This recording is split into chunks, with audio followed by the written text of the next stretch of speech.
Chapter 1. The Road to Nowhere. The road was older than memory.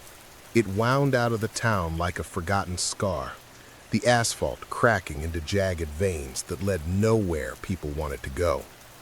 The street lamps that lined it had long since gone dark, their bulbs yellowed and hollow, leaning like crooked teeth above the path. Grass grew up through the fissures, wild and tall, as if trying to reclaim what had once been stolen from it.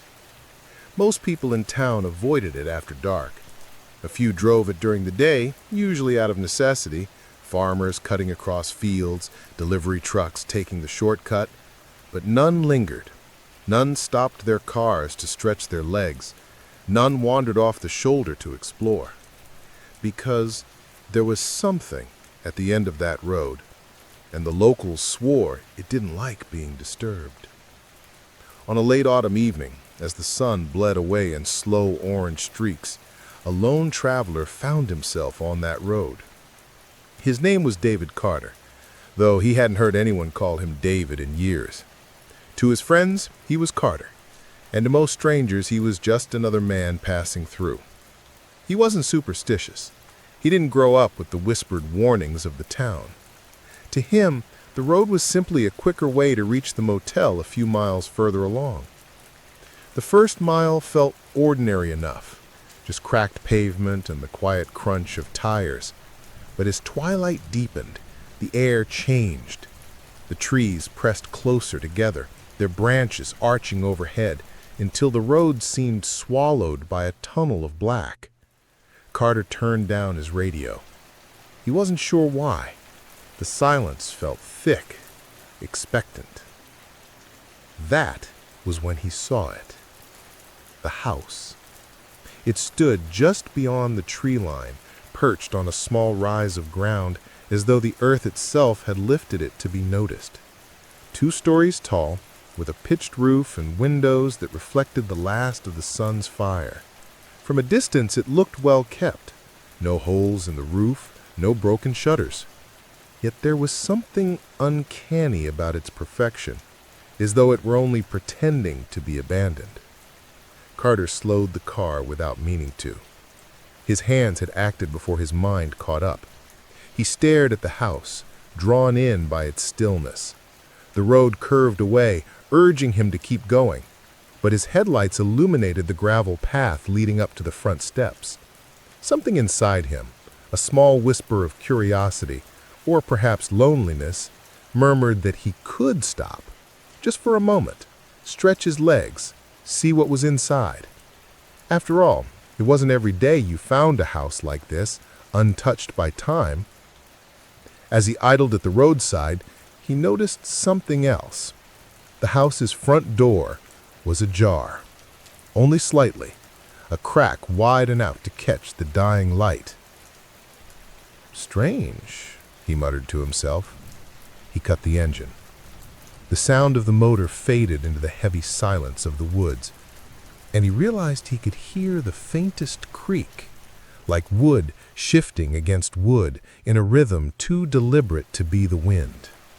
He grabbed his flashlight from the glove box and stepped out of the car. The gravel crunched beneath his boots, each step sounding louder than it should have. Behind him, the trees rustled, as though stirred by some unseen breath. The door waited ahead, open just enough to suggest invitation. For reasons he couldn't explain, Carter whispered as he reached the porch. "Hello?" The house sighed back through the groan of a floorboard somewhere deep inside. And then the silence swallowed him whole. Chapter 2. The Locals' Warnings. Hours before Carter ever set foot on the road, he'd passed through the last town on the map. A scatter of shops, one diner with a crooked neon sign, and a gas station where the pump nozzles rattled when they dispensed fuel. It was the kind of place where everyone seemed to know everyone else, and where strangers were noticed immediately. The diner had been nearly empty. A single waitress leaned against the counter, flipping through a gossip magazine, with pages so worn they looked translucent. Two men sat in the corner booth, caps pulled low, nursing mugs of coffee gone cold. Carter had slid into a booth near the window and ordered a black coffee. The waitress, a woman with tired eyes but a surprisingly kind smile, poured it without asking questions.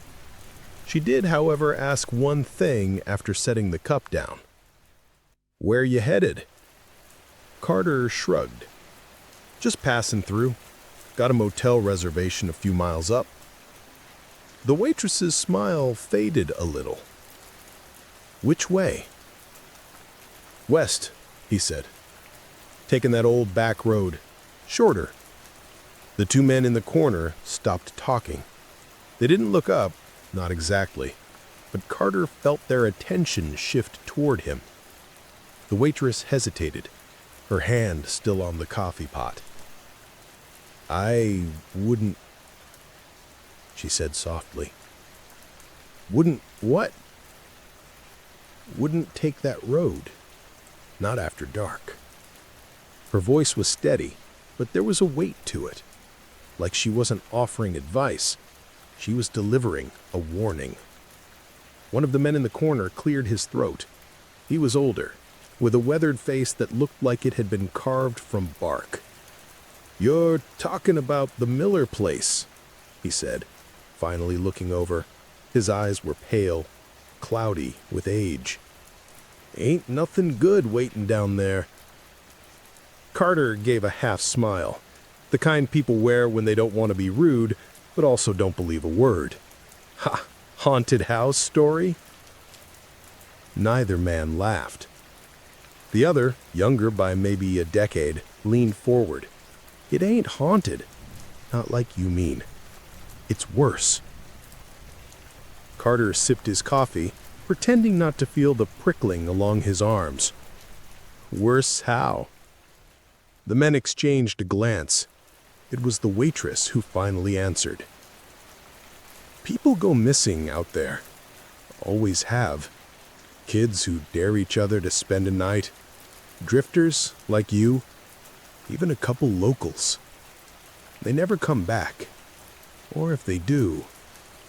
She trailed off, biting her lip. The older man finished for her. "They ain't right after.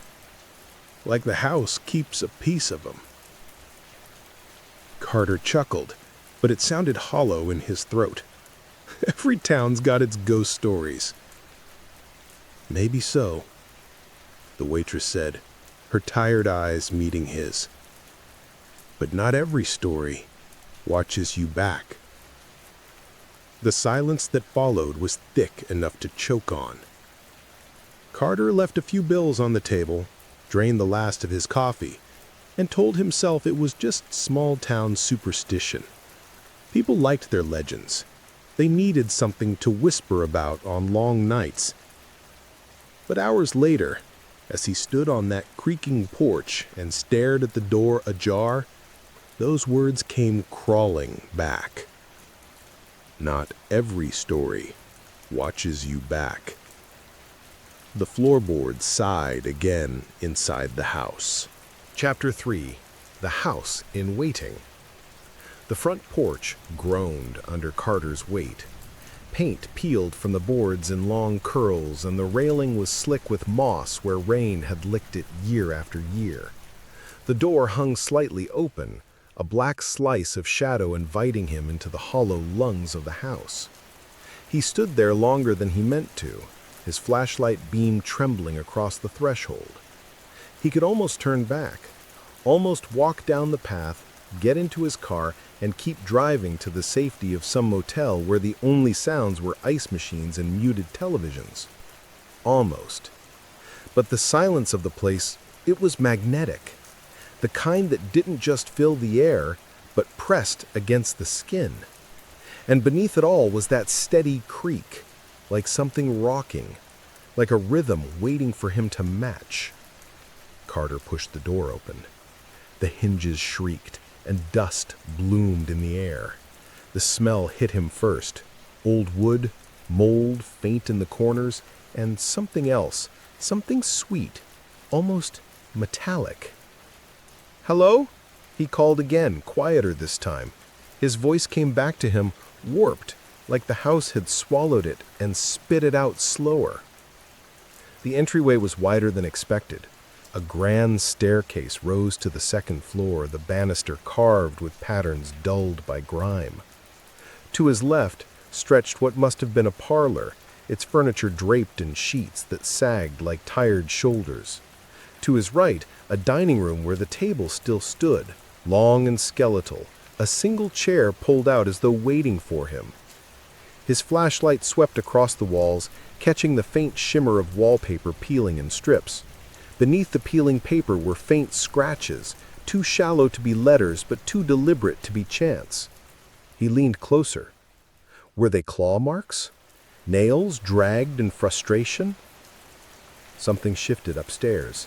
A slow wait, one step, then another. He froze, light jerking toward the staircase. "Anyone there?" Silence. Then, after a long pause, the same sighing groan of a floorboard, but closer now. Carter exhaled hard. Probably just the house settling. Old places do that. He said it aloud, though the sound of his own voice offered little comfort. He forced his feet to move. Past the dining room, through an archway, into what had once been a kitchen. Rusted pots hung from hooks. A clock above the stove had stopped at 3:17, hands unmoving, though the faintest ticking still sounded if he pressed his ear close. Too faint, too steady. In the center of the kitchen table lay a book. Thin, leather-bound, its pages yellowed and curled. A guest book, maybe, or a ledger. He brushed dust away and flipped it open. The first pages were filled with neat handwriting, dates, names, remarks, "Beautiful home, thank you for your hospitality." Then, further down the pages, the writing grew messier. Strange noises at night, couldn't sleep, the walls are moving.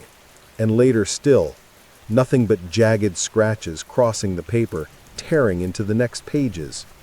Carter snapped the book shut, pulse quickening, his flashlight beam quivered. The house groaned again, this time not from above, from directly behind him. He turned sharply, heart in his throat.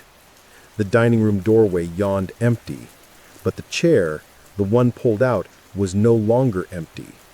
It rocked. Slowly. Forward, back. Forward, back.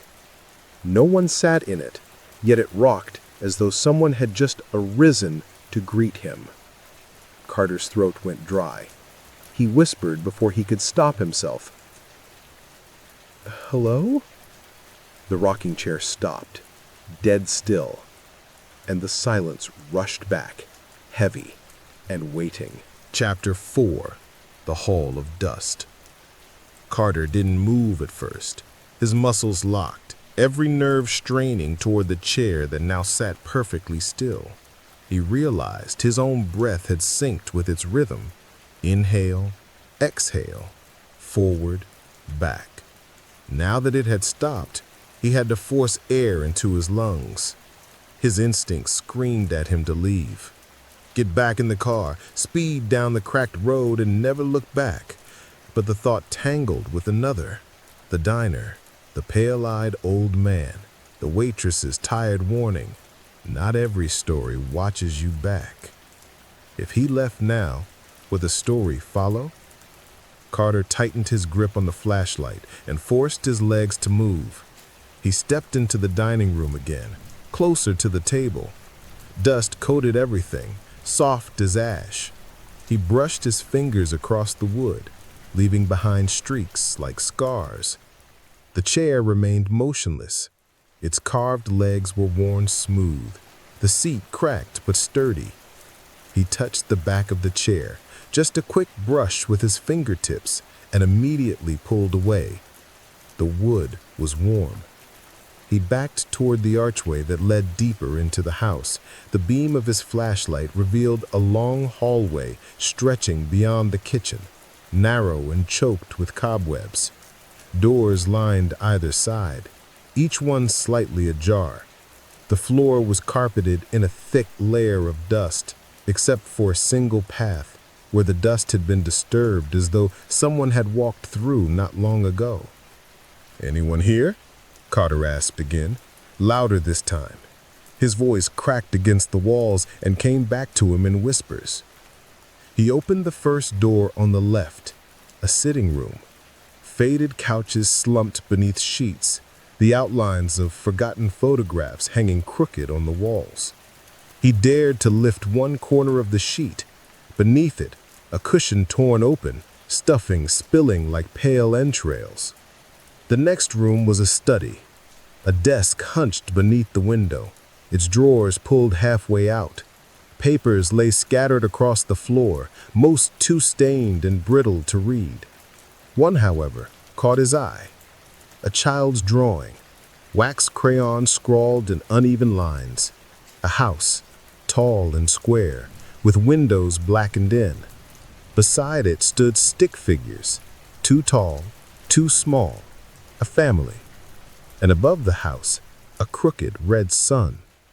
Something about the way the windows were filled in, scribbled so furiously that the paper had nearly torn, made his stomach twist. He folded the drawing and slipped it into his jacket pocket before he could think why. The hallway stretched on. Dust motes swirled in his flashlight's beam, disturbed by his passing. The silence felt heavier now, pressing down on him with every step, until even his heartbeat seemed too loud. At the far end of the hall, he found another door. Unlike the others, this one was closed tight. The knob was tarnished brass, cold against his palm.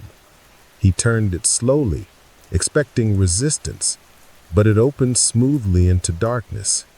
He swept the flashlight inside. A bedroom. The bed frame sagged, the mattress rotted through. Curtains hung limp, eaten by moths. On the bedside table sat another object, a mirror in a small wooden frame, its glass cracked down the center.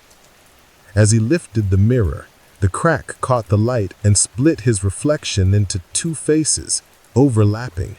One was his own, the other wasn't. It was close, almost him, but wrong. The eyes too dark, the mouth curved into something that wanted to be a smile, but wasn't.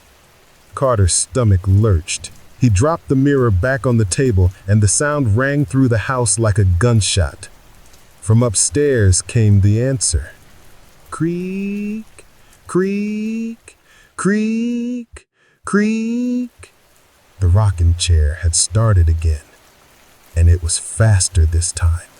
Chapter 5. The Rocking Chair. The creaking would not stop. Steady, deliberate, like a lullaby meant for no one.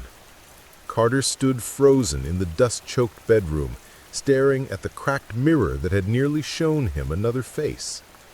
His breath clouded faintly in the beam of the flashlight, though the air wasn't cold. The house was awake now. The sound above him picked up its rhythm, rocking forward and back. He tried to tell himself it was the wind. Maybe the draft pushed the chair. Maybe some trick of settling wood made the noise seem deliberate. But the explanation felt hollow in his head. Carter forced his boots to move. Out of the room, back into the hallway, every step stirring the dust that coated the carpet like frost.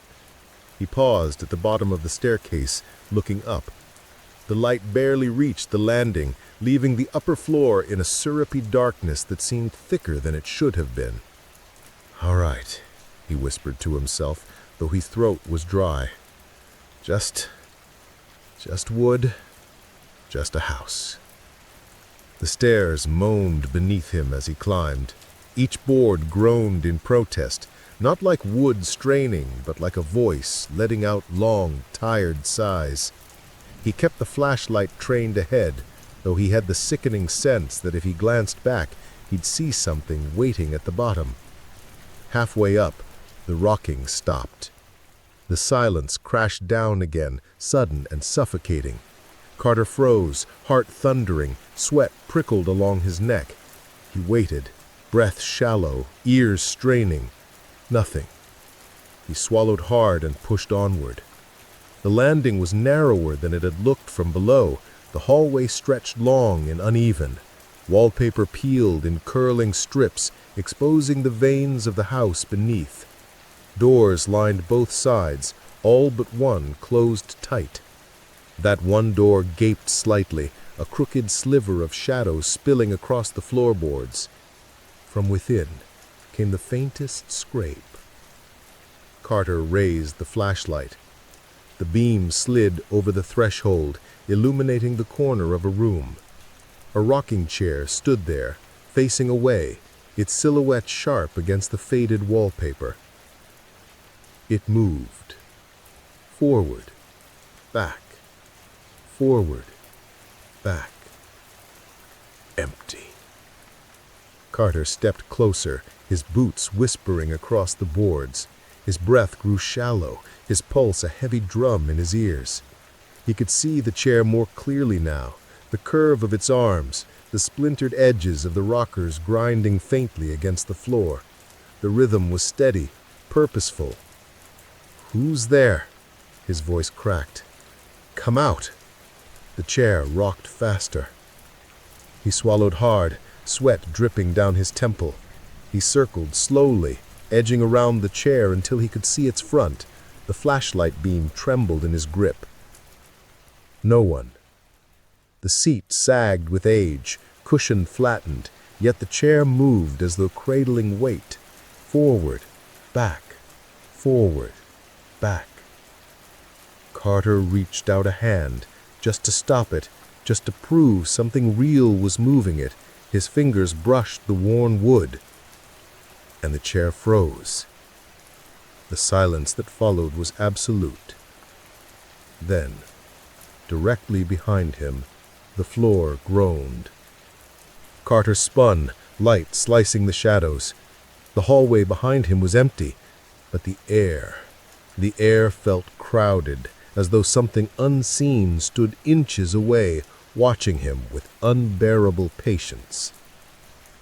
The rocking chair shuddered once more, just once, and then it stopped completely. Carter stood there in the silence, chest heaving, knowing he should run, but his legs wouldn't obey. Instead, his flashlight beam slid across the room and landed on something else. A bed, small, child-sized. And beneath it, scratched deep into the floorboards, were words carved by a trembling hand.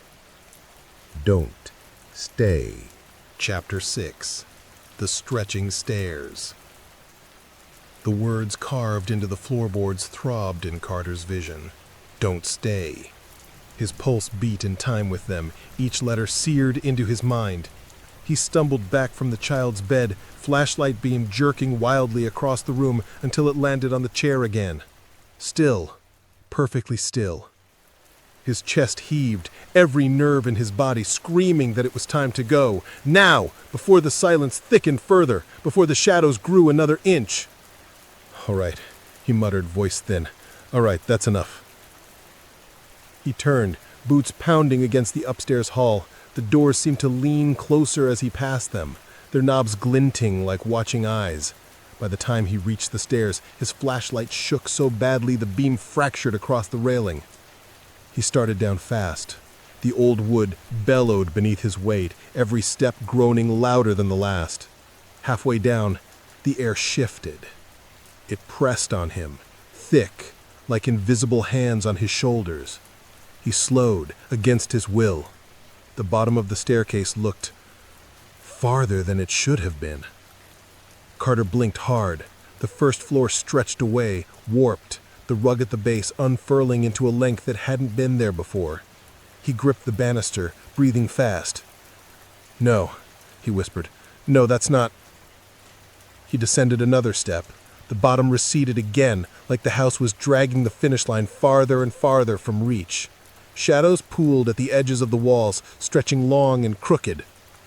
Panic surged. He bolted, stumbling down 2 steps at a time, heartbeat roaring. The door waited. He could see it. Faint light still spilling from the world outside, salvation just beyond. He reached the final step and lunged forward, and the rug beneath his boots buckled like water. He crashed down, palms scraping wood, flashlight clattering across the floor. Its beam spun drunkenly across the entryway, illuminating walls that seemed closer than before. The front door, had it been that far away when he first entered? No. No, Carter hissed, scrambling to his feet. No! No! He staggered toward the door. His fingers reached for the knob, brushed the cold brass. And then, the house exhaled. A deep, low groan vibrated through the boards, through the walls, through Carter's bones. He froze, hand on the knob.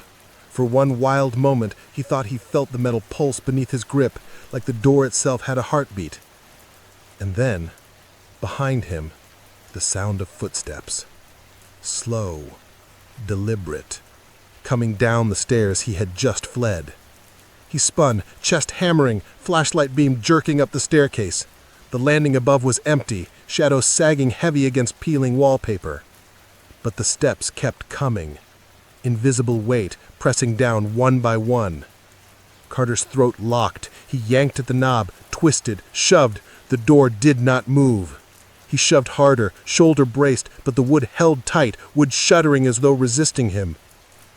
The footsteps reached the final step.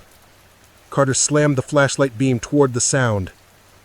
The stair was empty, but the next board, the one directly in front of the door, groaned under weight he couldn't see. Something was there, close. He staggered back, heart ricocheting. The door behind him rattled once, as if mocking his attempts. And then, silence. The pressure in the air lifted, faintly, just enough for Carter to breathe. He staggered, gasping, sweat dripping down his back. He couldn't tell if the house had let him go, or if it was merely waiting, stretching the game out like a cat with a cornered mouse. His flashlight flickered, dimming, then steadied. Its beam fell on the guest book that was still lying open on the kitchen table. Pages fluttered in a breathless draft. The last line was scrawled in frantic ink, almost illegible, but Carter squinted and read it aloud. The house does not trap you. It waits until you stay. And the silence that followed was deeper than before. And from upstairs, the rocking chair started again. Chapter 7. The Guest Book. The guest book lay open like a wound. Its pages fluttered in the unseen draft, the paper yellowed and curled at the edges as if it had been breathing for decades. Carter's flashlight trembled as he approached, the beam sliding over the spidery lines of handwriting. He hesitated, then pulled out a chair. The wood shrieked against the floor and the sound made his teeth ache. He sat anyway, as though some part of him wanted to meet the house on its terms. The first entries were polite, ordinary. Dated from decades past, the neat script described summer visits, evenings by a fire, mornings filled with sunlight. Beautiful home. Thank you for your kindness. Names he didn't recognize signed each note, their ink faded but still legible. Then the handwriting changed. Midway through, the entries grew hurried, lines bent, words smudged, sentences unfinished. Strange noises last night. Thought it was the wind. Doors won't stay shut. They open again when I turn away. Something walked the hall. I heard it stop outside my room. I pretended to sleep. Carter swallowed, throat dry. His eyes tracked further down the page. It watches us eat. I don't know how, but it does. Don't look in the mirrors.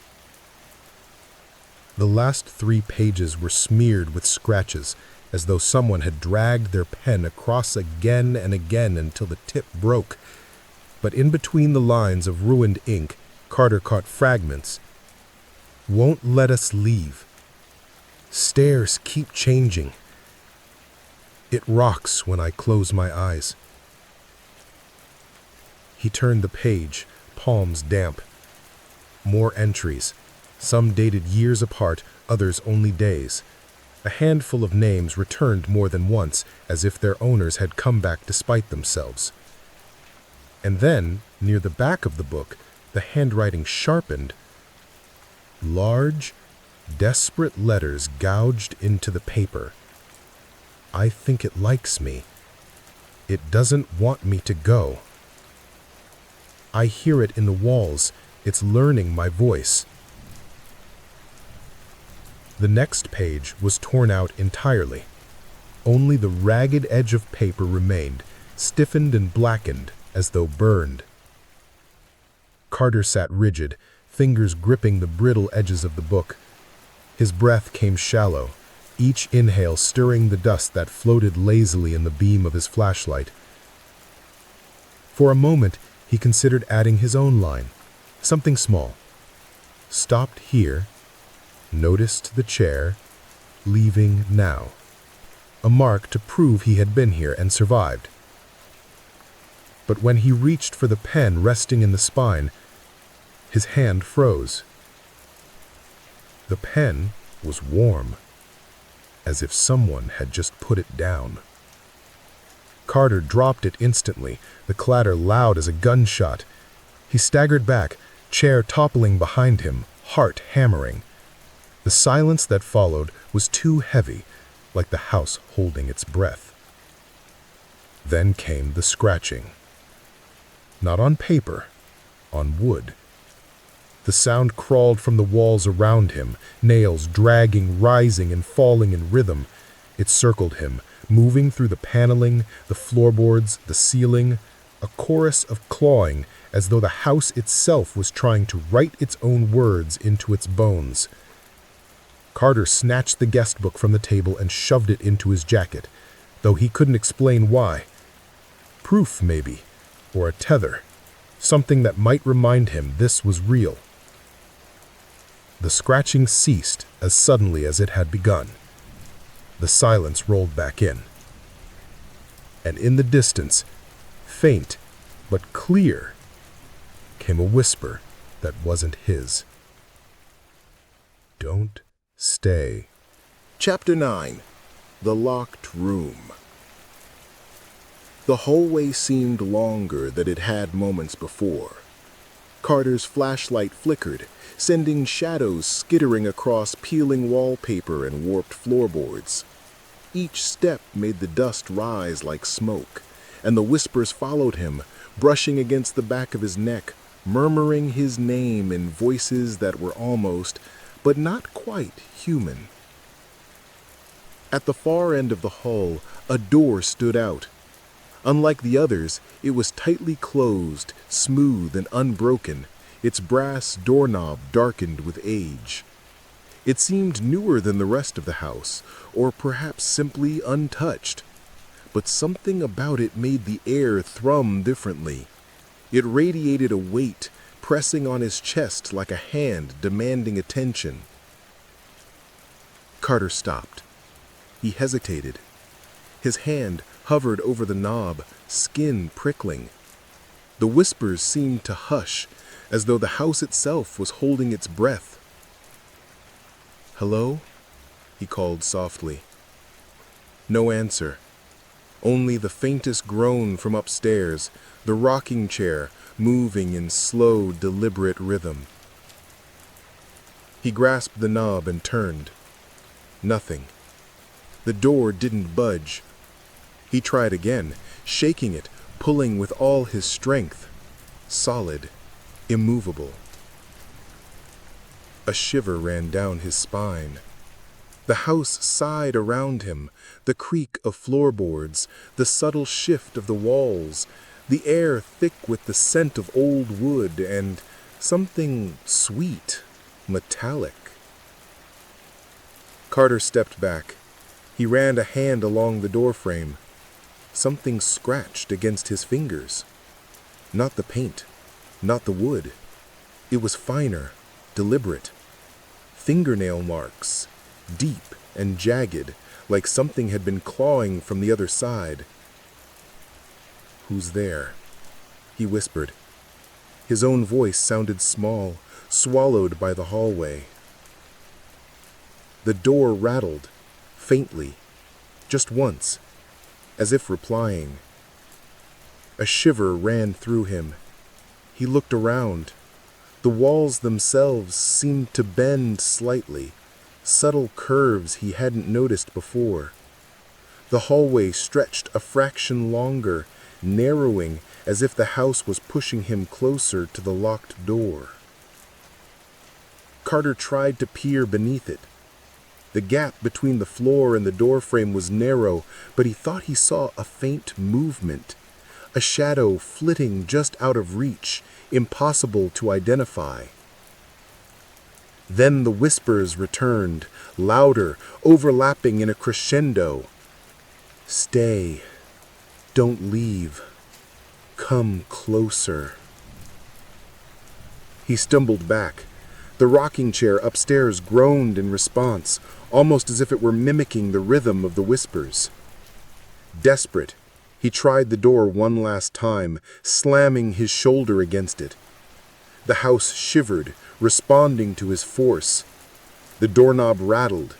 The scratches deepened, as if whatever was inside the room had shifted, pressing closer to the surface. Carter stepped back, breath ragged, heart hammering. He realized something terrifying. The house didn't need to open the door to hold him. It had him. Every step, every sound, every thought, it knew. It could reach him without the door moving at all.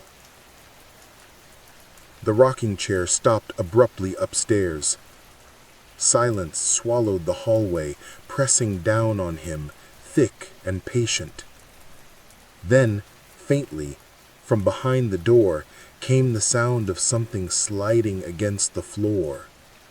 Not wood, not metal.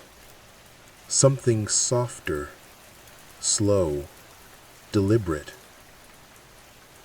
Carter's hands shook as he gripped the guest book in his jacket pocket. He couldn't leave it. Not now. Not with the house watching, whispering, breathing around him. A voice, faint and wet, hissed from the keyhole. "We've been waiting." And in that moment, he knew the house had been waiting for him long before he arrived. Chapter 10. The Mirror That Watches. Carter moved slowly down the hall, leaving the locked room behind. The whispers lingered in the air like smoke, curling around him, brushing against his ears with soft insistence. The house had shifted subtly again. The floorboards no longer felt straight, the walls slightly leaning, bending inward. At the end of the hall, a bedroom door stood half open. Light from the flashlight falling across a small mirror mounted on the wall beside it. Its frame was wooden, simple, cracked at the corners. He remembered glimpsing it briefly from the staircase landing, but now it seemed different. Closer, sharper, more deliberate. Carter hesitated. His reflection stared back at him, pale and drawn in the dim beam. But as he blinked, he saw it shift. His eyes, his mouth, same, yet wrong. A faint smile curved along the lips that were his own, slow and deliberate, almost patient.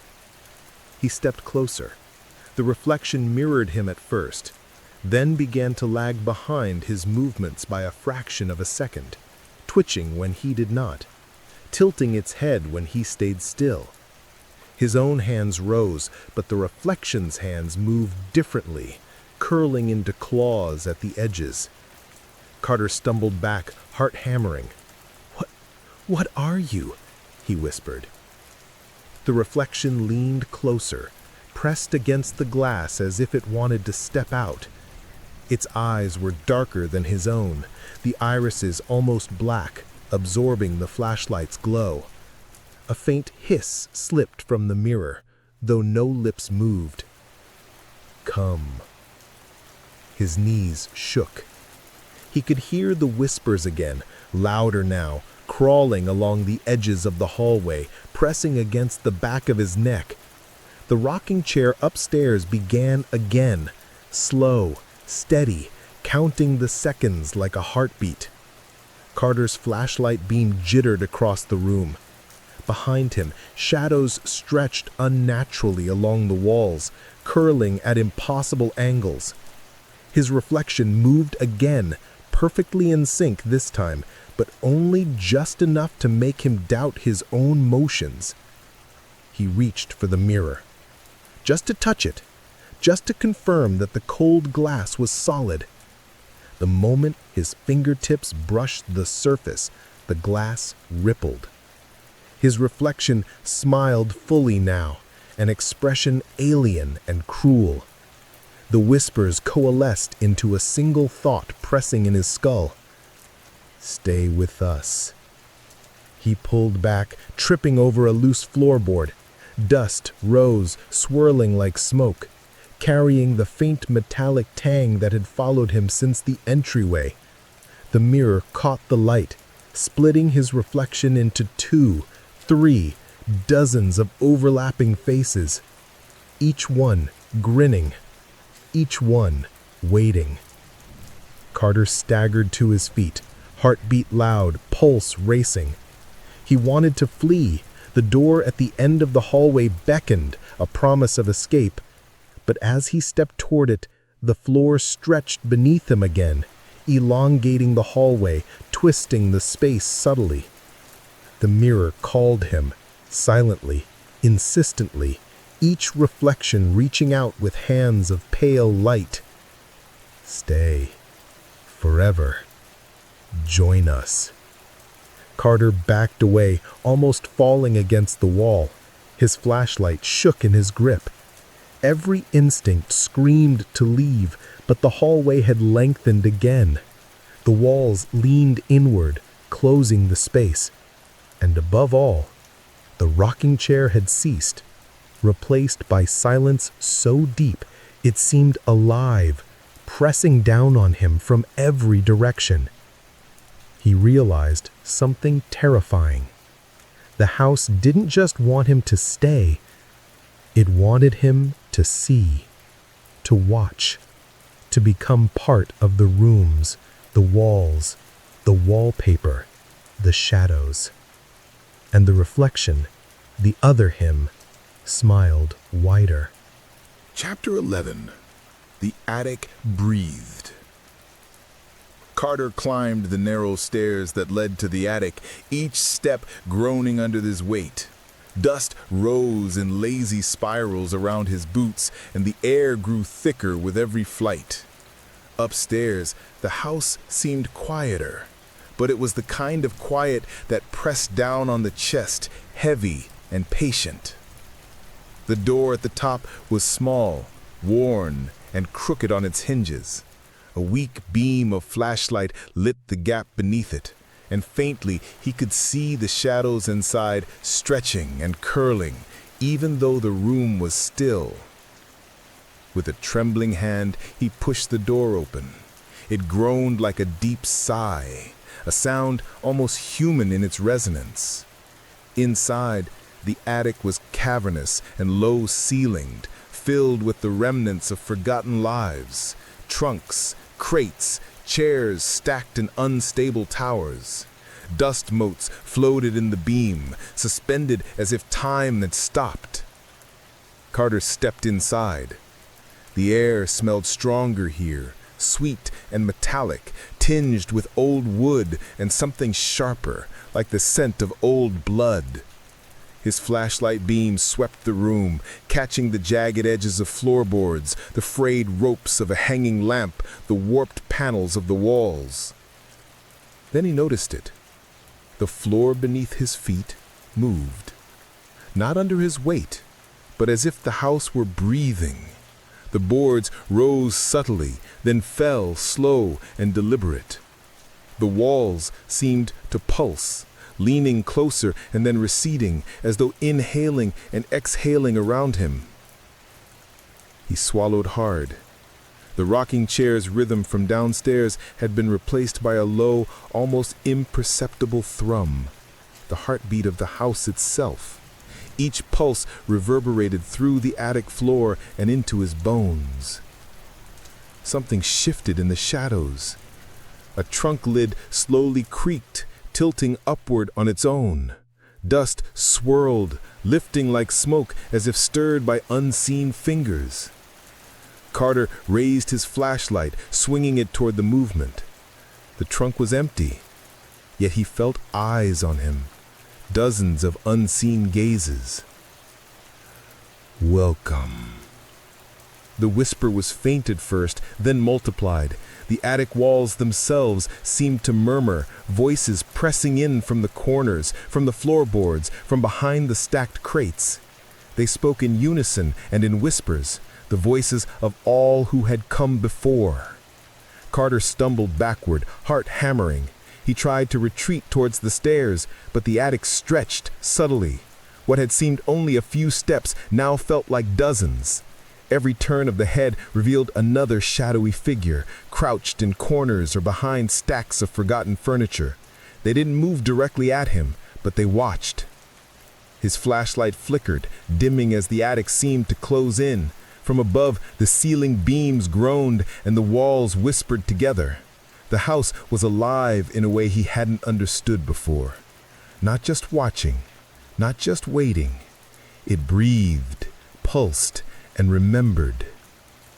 Carter's gaze fell on a small round mirror propped against a crate. Unlike the one downstairs, this mirror reflected nothing but the attic itself, except for a single figure standing behind him. Pale, too tall, the eyes dark, patient. When he turned, the space was empty. The whispers coalesced, a tide of sound pressing into his skull. "Join us. Stay. Forever." The attic floor pulsed once more beneath him, strong and deliberate. The house inhaled around him, walls bending subtly toward his body. Carter realized with terror that he could not run. Not yet, while the house wanted him to see, to understand, to become part of its memory. And somewhere, in the deepest corner of the attic, he felt the slow creak of another rocking chair moving of its own accord, steady, deliberate, waiting for him to finally sit. The house had been alive long before him, and it would be alive long after. Chapter 12. The Whispering Rooms. Carter's leg shook as he descended from the attic, careful to place each foot on the warped stairs. The house seemed to hum beneath him, the floorboards vibrating faintly, carrying a pulse that matched his racing heartbeat. Each step carried him deeper into the waiting folds of the house, where shadows clung thickly and dust swirled like smoke in the narrow beams of his flashlight. The hallway stretched endlessly before him, longer than he remembered. Doors lined both sides, each one slightly ajar, faint whispers curling out from the dark. They spoke not in words, but in thoughts, memories that weren't his, feelings he didn't recognize. The house was teaching him its language. Come, stay, see. Carter stopped before the first door on the left. The whispers were louder here, insistent, almost pleading. His flashlight revealed a small parlor, its furniture shrouded in yellowed sheets. When he lifted one corner of the couch cover, the cushions beneath were indented, like someone had been sitting there recently. A soft voice, impossibly close, whispered in his ear, "Sit with us." He jerked back. The sound came from nowhere. The air itself seemed to carry it, curling around his mind, pressing against his thoughts. Panic rose in his chest. yet a small, dangerous part of him wanted to obey. The next room, a dining room, held a long table. Dusty silverware lay scattered across it, but the chairs had moved, each one tilted slightly inward, as though facing him. The whispers here were louder, overlapping, urgent. "See the walls. Remember. Join us." Carter swallowed hard. The walls seemed to pulse in rhythm with the voices, their peeling wallpaper twisting into shapes that resembled faces. He blinked, and they shifted again. Children, adults, all pale, silent, staring. From down the hall came the creak of the rocking chair, slow, deliberate, like a heartbeat keeping time with the wall's whispers. He realized the rooms themselves were alive, each carrying the echoes of those who had come before. Each step he took was noted, recorded in the house's memory. He turned another corner, and the hallway twisted. Rooms he hadn't seen before appeared. A study, its desk covered in papers scrawled with names. A bedroom with the faint smell of something sweet and metallic. Another room with a mirror reflecting not him, but a shadowy figure standing behind him, gone when he turned. The whispers pressed more insistently now, threading into his thoughts, shaping them. "Stay. Forever. Don't leave." Carter shook his head, trying to clear the intrusion, but the house was patient. The longer he stayed, the more it fed on his attention, bending his perception of distance, of space, of reality. The doors closed slightly as he passed, narrowing the hall, elongating the shadows. The house was learning him, cataloging every fear, every hesitation. At the far end of the hallway, a door stood partially open. Through it he glimpsed darkness deeper than any shadow he had yet seen. The whisper swelled in a final urgent chorus. "Come, sit, stay, see, remember." Carter's legs trembled. His flashlight flickered, the shadows dancing wildly across the walls, echoing the movement of the chair upstairs. Every instinct screamed to leave, to run from the house that was alive, breathing, waiting, watching. But another part of him, small and curious, urged him forward. The house was patient, and it always got what it wanted. Chapter 13. The Hall of Faces. Carter stepped through the door at the end of the hallway and froze. The room stretched before him, impossibly wide, its walls lined with frames of every size, each holding a face. Some faces were photographs, pale and cracked with age. Some were painted in oils, eyes glimmering with uncanny life. Others were carved or etched, expression frozen, mouths open in silent screams or wide, unnatural smiles. The air smelled sweet and metallic, a scent that made his stomach twist. Dust floated thickly, swirling in the flashlight's beam, revealing figures crouched in corners, silent and still, watching. The whispers followed him here, soft at first, then rising into a chorus.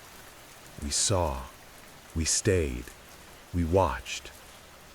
Carter's heart thudded. The faces seemed to move when he blinked, turning slightly to follow him, eyes glinting with awareness. He realized, with a chill crawling up his spine, that this was the house's memory. Every soul who had stayed, every visitor who had entered and not escaped was here, trapped in some form, preserved by the house. A small cracked frame on the far wall caught his attention. A young child, no more than 7, eyes wide with terror. Carter felt an almost magnetic pull toward it, as if the child were reaching out for help. The whispers sharpened. Join us. Stay. Forever. He stumbled back, heart racing. Shadows gathered at the corners, elongating, reaching out with impossible length. The floor beneath him pulsed like a heartbeat, each vibration matching the whisper's rhythm. The rocking chair upstairs groaned in slow, deliberate cadence. Carter's flashlight flickered, revealing more faces, dozens, hundreds, each one frozen in the act of seeing him. Some screaming silently, some smiling cruelly. He realized that the house didn't just remember them, it had shaped them, twisted their presence into the walls, the frames, the shadows. A whisper directly behind him made him spin around. The hallway was empty, yet the voice was inside his skull, not outside. We are here, waiting, learning, seeing. Carter pressed himself against the nearest wall, hands trembling. His mind raced, trying to make sense of it. Every instinct screamed to run, but the house had already begun reshaping his perception. The door he had entered through seemed farther than before, the hall behind him stretching like taffy. He turned back to the faces. One of them, the child, was no longer just painted on the wall. The eyes blinked, the mouth opened, forming a wordless scream that pressed directly against Carter's mind. Stay. The whispering rose to a roar. Faces twisted, eyes widening impossibly, mouths opening and closing as if speaking in unison. Shadows coiled from the corners, stretching toward him, brushing his shoulders, tugging at his jacket. Carter's flashlight fell on a small plaque beneath the frames. Names. Hundreds of them, etched in tight script, some scratched out, some overwritten. Each one corresponded to a face above. And the last line, fresh and dark, read, Carter, you belong next. His legs gave way. He stumbled backward, falling against the wall, the weight of hundreds of watching eyes pressing down on him. The whispers became words now, clear and sharp. Stay. Forever. Join us. See. Remember. Carter's chest heaved. The room pulsed, breathed, and seemed to draw him in. He realized, with icy clarity, that the house didn't just trap bodies. It trapped minds, wills, souls. Every visitor was catalogued, preserved, remembered. And now, it had chosen him. Above, the rocking chair creaked once, then stopped. Silence filled the room, heavy and patient. He knew it was waiting for him to make a choice. Stay or lose himself to the house entirely. Chapter 14. The Echoing Footsteps. Carter stumbled back from the Hall of Faces, his mind reeling. The walls seemed to pulse, the shadows coiling as if the house were alive, breathing, stretching. He felt the weight of the hundreds of eyes on him pressing into his chest. Every instinct screamed to run, but the hallway ahead had lengthened again. The staircase he had climbed earlier now seemed farther than memory allowed. And then he heard it. Footsteps. Not his own, not upstairs, but behind him, soft, deliberate, echoing through the house with unnatural precision. Each step measured, in rhythm with his own heartbeat, yet impossibly separate. He spun, flashlight beam slicing the air, but the hallway behind him stretched empty. The footsteps grew louder, circling. They weren't above, below, or beside him. They were everywhere at once, resonating through the walls, the floor, even the air. Carter's stomach dropped. The house didn't just watch him, it followed him.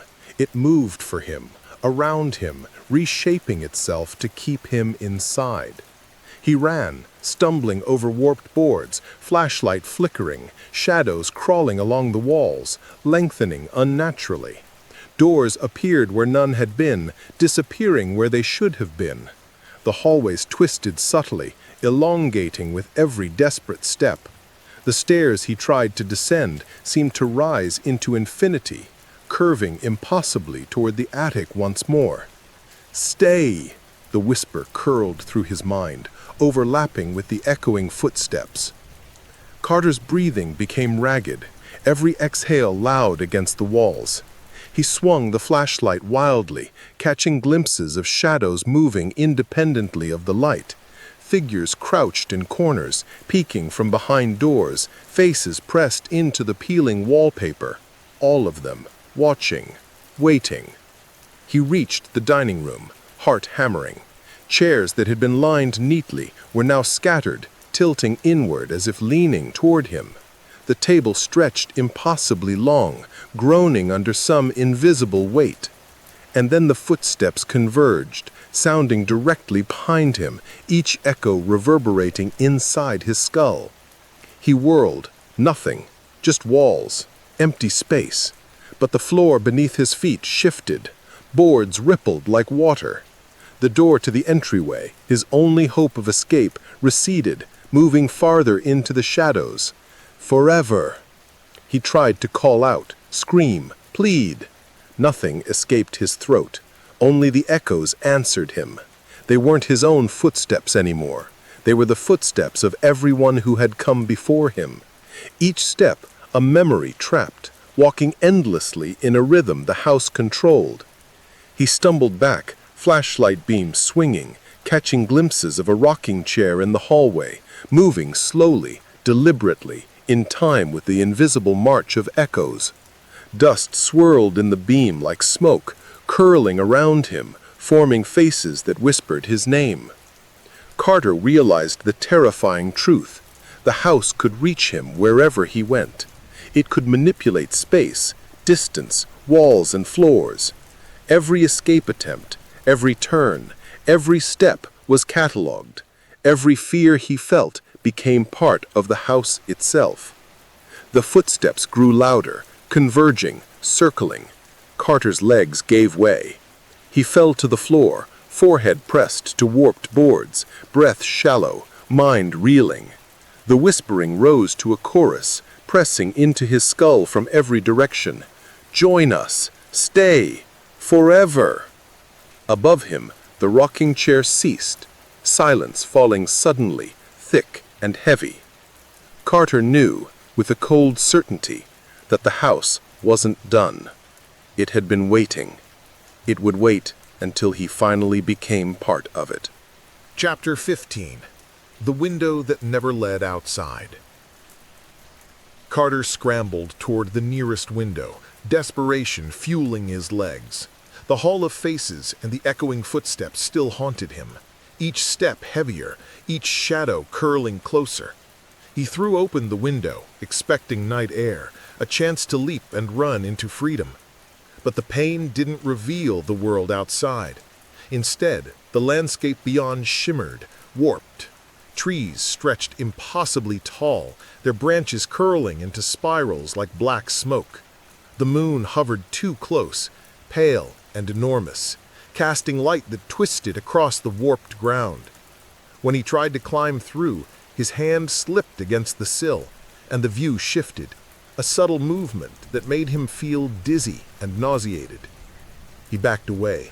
Another window, same result. Every frame showed night, twisted, unnatural, unwelcoming. Nothing familiar. No road, no town, no stars. Only the house's vision of the world outside, manipulated, reshaped, hostile. The whispers grew again, pressing into his mind. There is no outside. There is only us. Stay. Carter's flashlight flickered, the beam slicing across the warped walls. Shadows clung more tightly, stretching along the floor, along the peeling wallpaper, coiling around corners where no wall should have existed. The house's pulse thrummed beneath his feet, echoing the rhythm of the rocking chair he could still hear, faintly, somewhere above. He tried to ignore the windows, tried to focus on the door, the stairs, any path that might lead out. But the house was bending reality around him. Doors shifted, hallways curved, distances elongated and shortened with subtle cruelty. Every escape route led him back into the same hallway, the same watching shadows, the same pulse of the floorboards. He pressed his hand against one window, then another. The glass was cold, smooth, and unyielding. Behind the panes, the warped night pressed toward him, alive with subtle movement. Trees bent slightly as if breathing. Shadows slid across the distorted ground, crawling toward him. He staggered back, heart hammering. The whispers became urgent, insistent, circling his mind. Join us, forever, see, stay. Then from above, the rocking chair groaned once, slowly, deliberately. Its rhythm synced with the pulse of the floor and the whispering voices. The house exhaled. Carter realized the terrifying truth.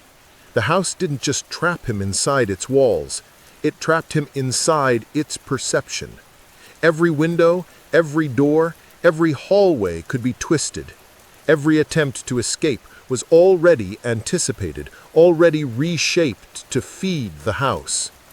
He sank to the floor, flashlight shaking in his hands, dust swirling in the beam like smoke.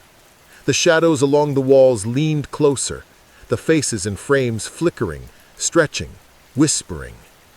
We have always been waiting, and now you are part of us. The night outside the windows remained still, warped, eternal. Carter knew, with chilling clarity, that the house had never intended to let him leave. The world beyond was only a reflection of its own will, and he was trapped inside the living memory of the house. Above him, the rocking chair stopped. Silence pressed down. The house waited, patient, eternal.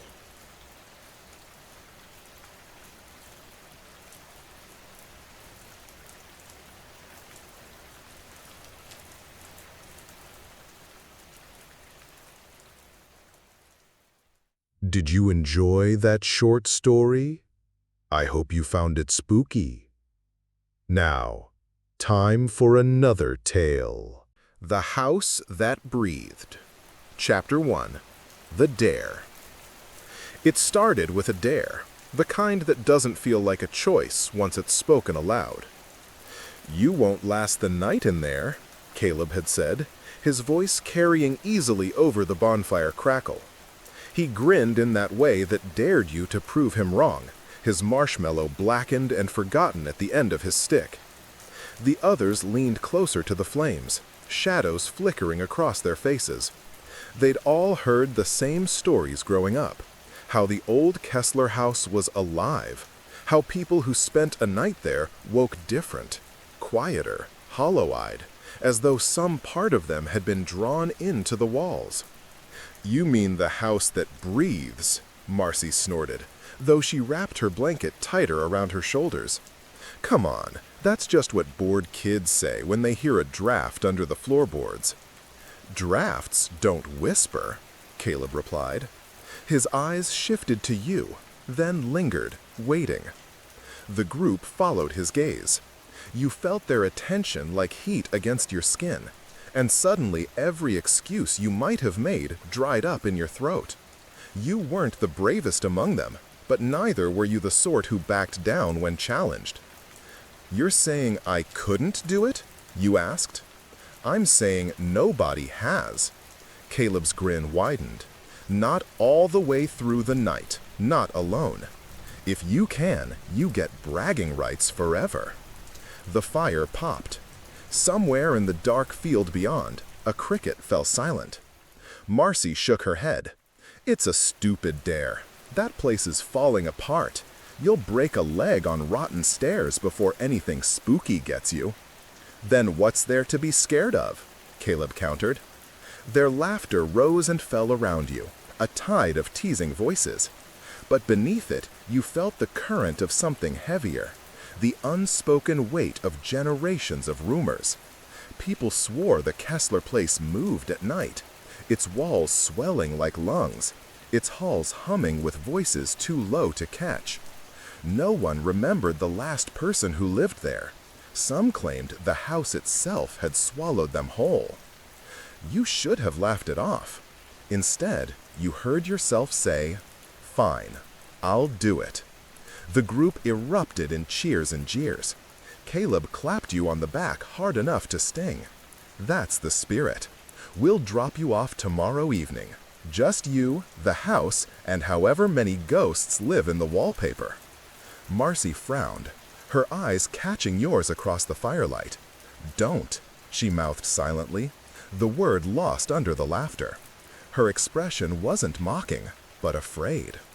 The rest of the night passed in fragments, stories told too loudly, flames burning low, the sharp taste of smoke in your throat. But beneath it all, the decision lodged in your chest like a stone. When the fire burned to embers and the others drifted home, you found yourself staring out toward the dark rise of the hill where the Kessler house sat. Its silhouette was just visible against the stars, windows blank and waiting. You told yourself you didn't believe the stories, but as the last ember hissed out, you thought you heard something, distant, carried on the still air. A long, slow inhale. The sound of something waiting for you to arrive. The first night. The house loomed larger up close, its roofline jagged against the fading light like broken teeth. The drive up had been quiet. Caleb and Marcy dropped you at the gate just before dusk, their car idling a moment too long before Caleb muttered, "See you in the morning, if you make it." He laughed, but it sounded thinner than usual. Marcy didn't laugh. She didn't even look at you as the car pulled away. The iron gate squealed when you pushed it open. Beyond it, the path was little more than gravel choked with weeds, leading to a porch sagging under its own weight. The front door tilted slightly in its frame, paint stripped down to bare wood. You hesitated at the bottom step, your bag heavy on your shoulder. "Just wood," you whispered to yourself. "Just a house." The floorboards groaned when you stepped inside. The air was colder than you expected, thick with dust and the faint scent of mildew. You flicked on your flashlight, its narrow beam cutting through the gloom. The wallpaper was peeling in long strips, curling down like old parchment. A grandfather clock stood in the hallway, its glass shattered, its hands frozen at 3:17. You set your bag down in a small room off the main hall. The bed was narrow, frame rusted, mattress sagging like it had been waiting centuries for weight to return. You didn't sit on it yet. Instead, you wandered. The house seemed endless inside. Rooms opened into rooms, doorways yawning into dark spaces where your flashlight barely reached. You passed through a dining room where the table was still set, plates rimmed with dust, silverware tarnished green. In the parlor, a piano sat with its lid up, keys yellowed and cracked, though the sheet music on its stand hadn't crumbled completely. Everywhere there was silence. No birds outside, no insects buzzing. Just silence, until you began to notice it, a faint rhythm under the quiet. At first, you thought it was your own heartbeat, your own breath echoing too loudly in your ears. But as you stood still in the hallway, you realized it was the house. The wooden beams seemed to strain upward, expanding with a deep inhale. The walls creaked, sagging slightly, releasing with a long exhale. You stepped closer to the wall, laying your palm against the faded wallpaper. The surface was cool and faintly trembling, as though something vast stirred inside. A draft, you told yourself, just a draft. But when you pressed your ear to the wall, the sound shifted.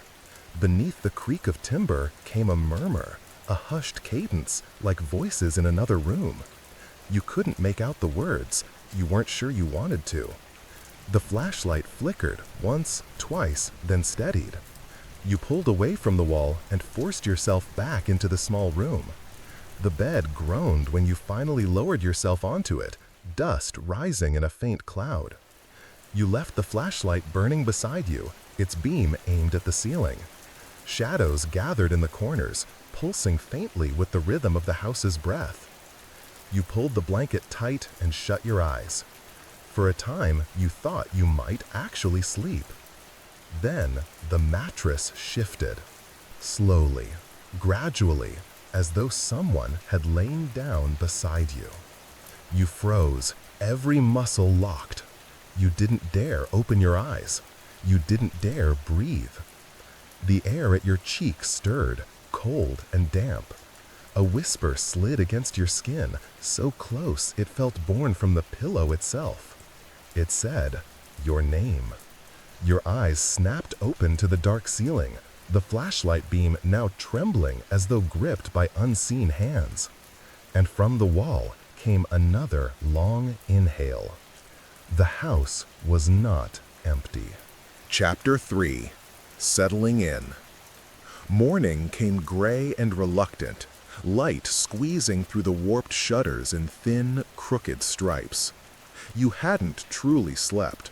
Your eyes had shut, yes, but every sound, the sigh of the beams, the shift of the mattress, the occasional whisper brushing against your name, pulled you back from the edge of rest. When you finally sat up, the bed groaned again, this time under only your weight. The other dip in the mattress had vanished. Dust clung to your clothes. You stretched, rubbing your eyes, and muttered, "Just nerves, just the house settling."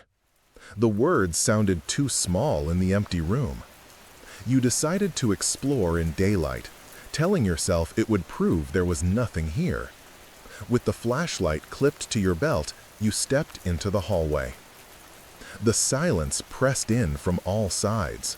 No birdsong outside, no hum of insects. The house seemed to exist in a pocket cut off from the rest of the world.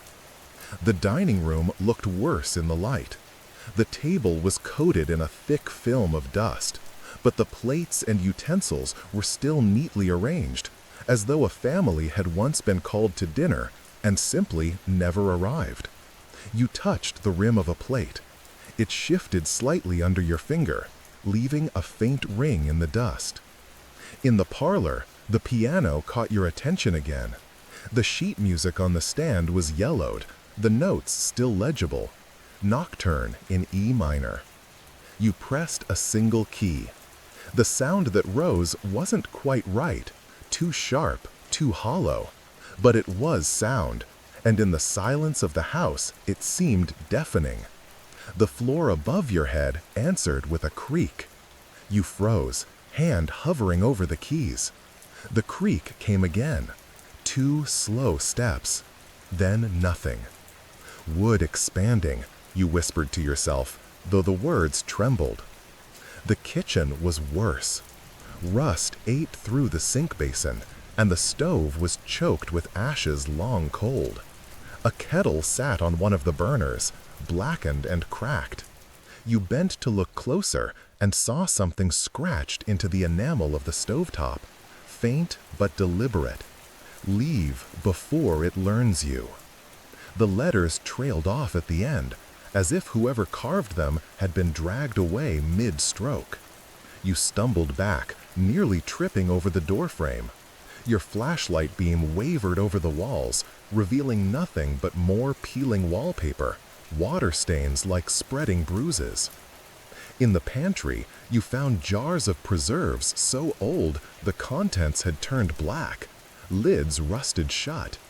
A child's shoe sat on the shelf beside them, too small, too clean compared to everything else, as though it had been placed there recently. The upstairs hallway was worse than you expected, long, narrow, lined with doors. The carpet runner had rotted to threads, but when you stepped onto it, you swore it gave slightly, like flesh instead of fabric. You forced yourself down the corridor, opening each door. A bedroom with wallpaper patterned in faded stars.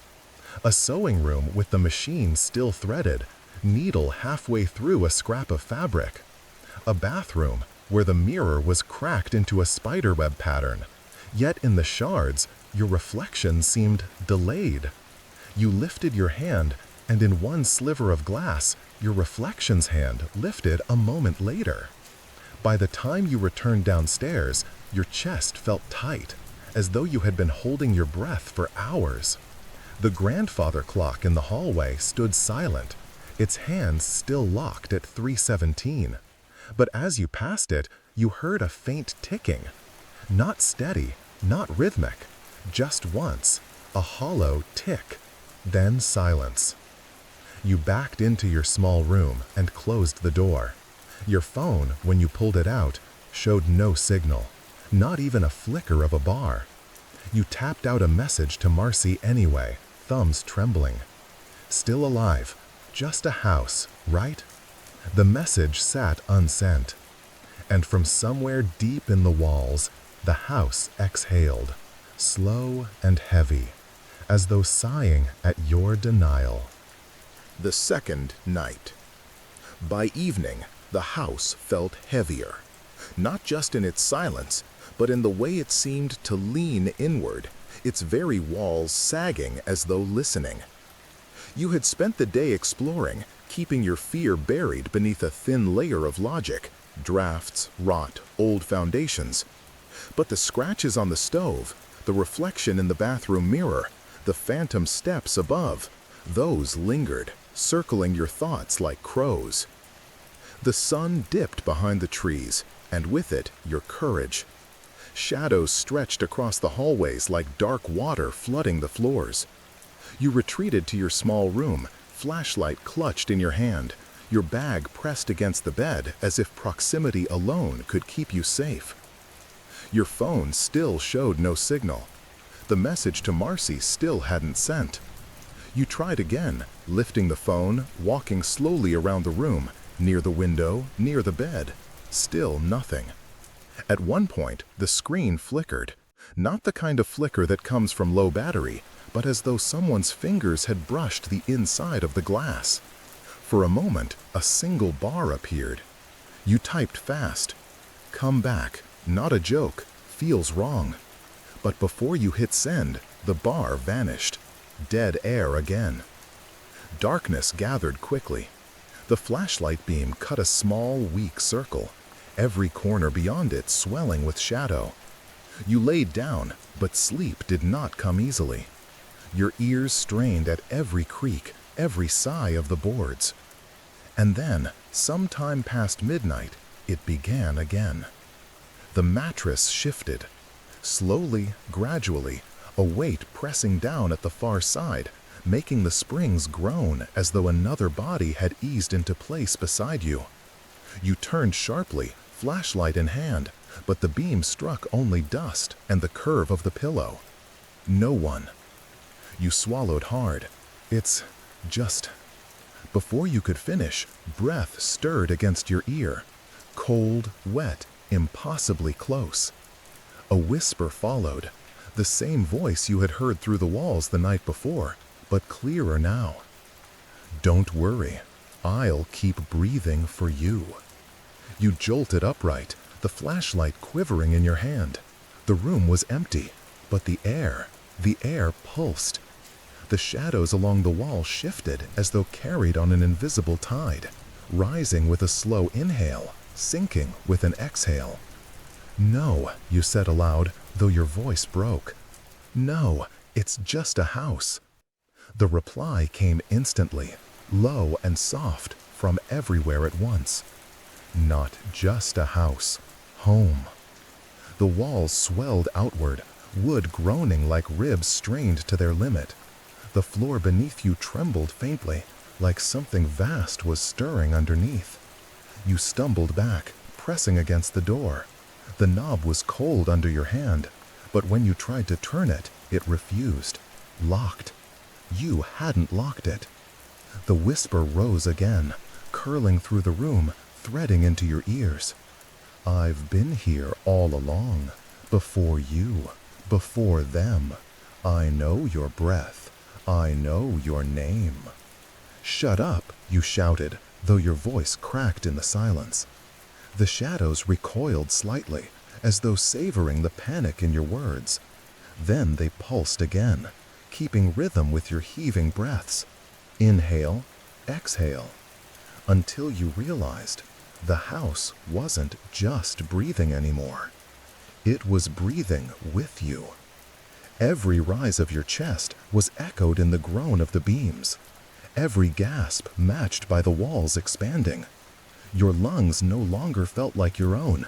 They felt tethered, bound to something larger.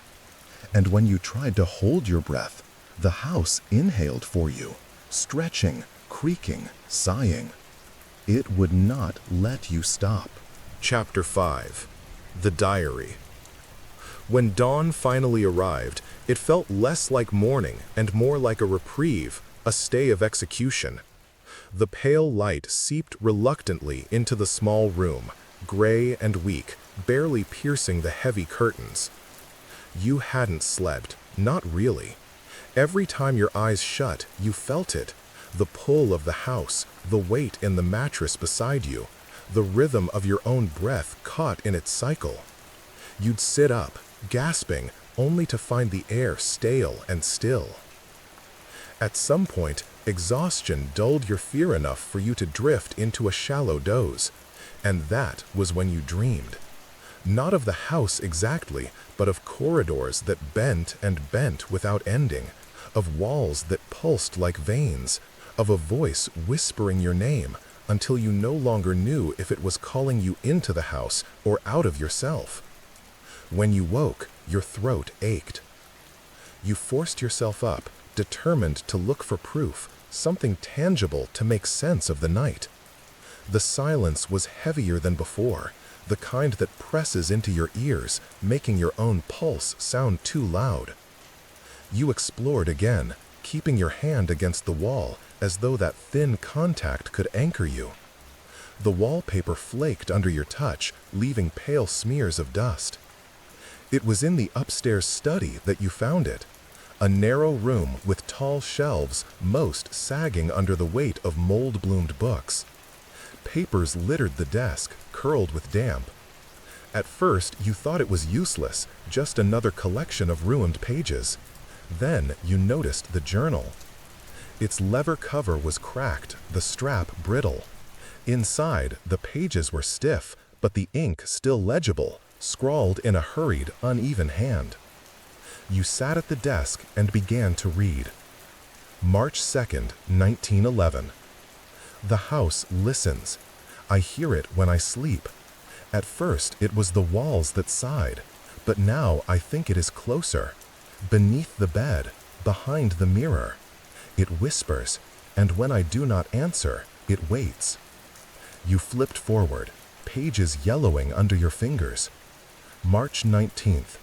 It has learned my name. Not from neighbors, for there are none left. It pulled it from me in sleep. It pulled other things too. I woke weak, short of breath, but the house was strong. Its beams stretched and groaned as though they were ribs. Another page, the ink blotted darker as though written in haste. April 3rd. I tried to leave. The doors closed. The windows opened onto walls, not sky. The house will not let me. It does not want visitors. It wants tenants. Lungs, blood, breath. You turned to the final entry, written shakily, the words slanting toward the page's edge. April 17th. It says it will keep breathing for me, that I will never run out of air if I stay. I think it already has. My chest rises when I do not ask it to. My hands shake when I try to be still. I am afraid that when I stop writing, the words will not stop. It will keep writing for me. It will keep living for me. The ending ended in a jagged line, pen dragged across the page as though ripped away. You sat back, stomach cold. The air in the study felt thin, as if stolen. A noise stirred then, soft, almost polite. You turned toward the corner. The bookshelf creaked, swayed slightly. Something shifted behind it. A whisper, muffled by wood. Your name. You stumbled from the study, slamming the door behind you. In the hallway, your phone buzzed. For the first time since you arrived, a message came through. Not from Marcy, not from Caleb, but from an unknown number. You unlocked the screen with trembling hands. The message was only 2 words. Keep breathing. Chapter 6. Shadows in the Hall. You didn't go back into the study. The journal lay where you had left it, though you could almost feel its words pressing through the door, pushing against your thoughts. Keep breathing. The phrase stuck in your mind like a splinter, repeating with every inhale, every exhale. The hallway seemed longer now, narrower. The wallpaper curled inward, as if it were shrinking, drawing the corridor tighter. The windows let in only a weak, gray light, though you swore you had seen sunlight when you first arrived. You told yourself you'd wait until morning and leave. Dare or no dare, Caleb could laugh all he wanted. But a gnawing certainty rose with the thought. The doors wouldn't open. The journal hadn't been exaggeration. To test yourself, you went downstairs. The front door was heavy, its brass knob cold against your palm. You twisted hard. It turned, yes, but when you pulled, the door didn't move, not even a shudder. You pushed with your shoulder until pain sparked in the bone, but the wood might as well have been stone. The house exhaled softly behind you, boards sighing like someone amused. You turned sharply. For a moment, you thought you saw it, something moving in the far hallway. A figure, a shape darker than shadow, gliding silently across the wall. Your breath caught. Who's there? No answer. But when you lifted the flashlight, its beam landed on the wall at the end of the hall. There, stretched tall and wrong, was a shadow that didn't belong to you. Its head cocked at a slight angle, its arms longer than they should have been. It stood perfectly still. The light flickered. When it steadied, the shadow was gone. You stumbled back into your room, chest tight. The mattress waited, sagging. You didn't lie down.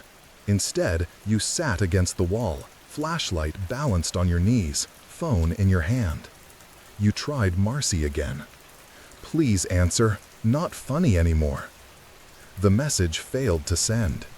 You tried calling. The line rang once, then cut to static. In the static, you thought you heard a voice, low, warped. Go. The phone went dark. That was when you heard it again. Footsteps. Upstairs. Slow. Deliberate. You clenched the flashlight tighter, forcing yourself to step into the hall. The stairs groaned as you climbed, every sound magnified in the silence. At the top, the corridor stretched before you, lined with closed doors. The air smelled faintly of rot and something sour, like old breath caught in fabric. You turned the flashlight. For a moment, the beam caught movement, something slipping into the star-patterned bedroom you had seen before. You pushed the door open. The room was still. The wallpaper hung in tatters, stars faded to pale gray. The bed was small, frame rusted, sheets long decayed. But the shadows didn't match. The bed cast a shadow, yes, but there was another beside it, a darker patch shaped vaguely like a child curled under blankets. Your mouth went dry. "Hello?" you whispered. The shadow shifted. Not the bed, not the blankets. The shadow itself moved, rolling toward you as though it had heard its name. The floorboards sighed with the long exhale of the house. You slammed the door and stumbled back into the hallway. Behind you, something laughed softly. Not cruel, not kind, just the sound of breath given shape. Chapter 7. The Basement Door. The basement had always been there, or at least you remembered seeing a door in the corner of the hallway. All day you had avoided it, pretending it didn't exist. But now, after the shadows and whispers and the journal's warnings, you knew you could not ignore it any longer. The door was low and squat, made of warped wood. Its surface was cracked, the paint peeled away like skin. The handle was cold, rusty, yet it turned smoothly, as if expecting you. You paused, heart hammering. "I don't have to do this," you whispered, more to yourself than anyone else. But the house exhaled softly, a sound that seemed almost like coaxing. "Come." Summoning every ounce of courage, you pushed the door open. The basement yawned before you, dark and cold. The stairs descended steeply, blackness swallowing the first few steps. You held the flashlight ahead, its beam trembling against the walls.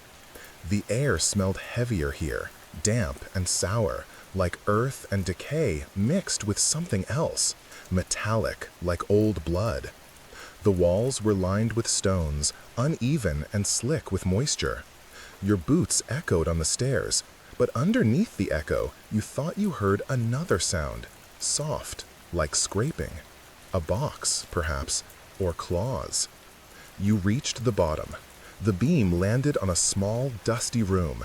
Shelves lined the walls, filled with jars of strange substances, bottles with faded labels, and objects that were hard to identify. Small toys, carved figurines, pieces of torn cloth. A child's drawing pinned to the wall. Stick figures with hollow eyes, one larger figure looming over them, drawn in thick, black strokes. Something stirred in the darkness behind the shelves. You turned, heart racing, but the light revealed only dust motes floating lazily in the air. Then you noticed the floor. The wood wasn't uniform here. It bulged slightly in patches, like veins beneath skin. One patch shifted, slowly, deliberately. You stepped back, flashlight shaking in your hands. A whisper brushed your ear. "Do you see now?" The voice was closer than before, curling around your skull. The floor beneath the bulge groaned, and suddenly the air was full of sound. A low, rhythmic breathing, pulsing like a heartbeat. You realized the sound was beneath you. The house itself inhaled and exhaled, and the movement beneath the floor matched it perfectly. You crouched, peering closer. The floorboards weren't just warped, they were breathing, stretching and contracting, rising and falling, as though something massive lay hidden beneath. The thought clawed at your mind. Something alive, something waiting, something that had learned your name. A cold wind brushed past your neck. You turned sharply, flashlight sweeping the room. Shadows clung to the corners, stretching unnaturally, forming shapes you could not recognize. Figures with elongated limbs, faces too faint to see, yet you could feel their eyes. The floor beneath your feet shifted again, heavier this time, and you realized with a jolt that the house wasn't just alive. It was aware.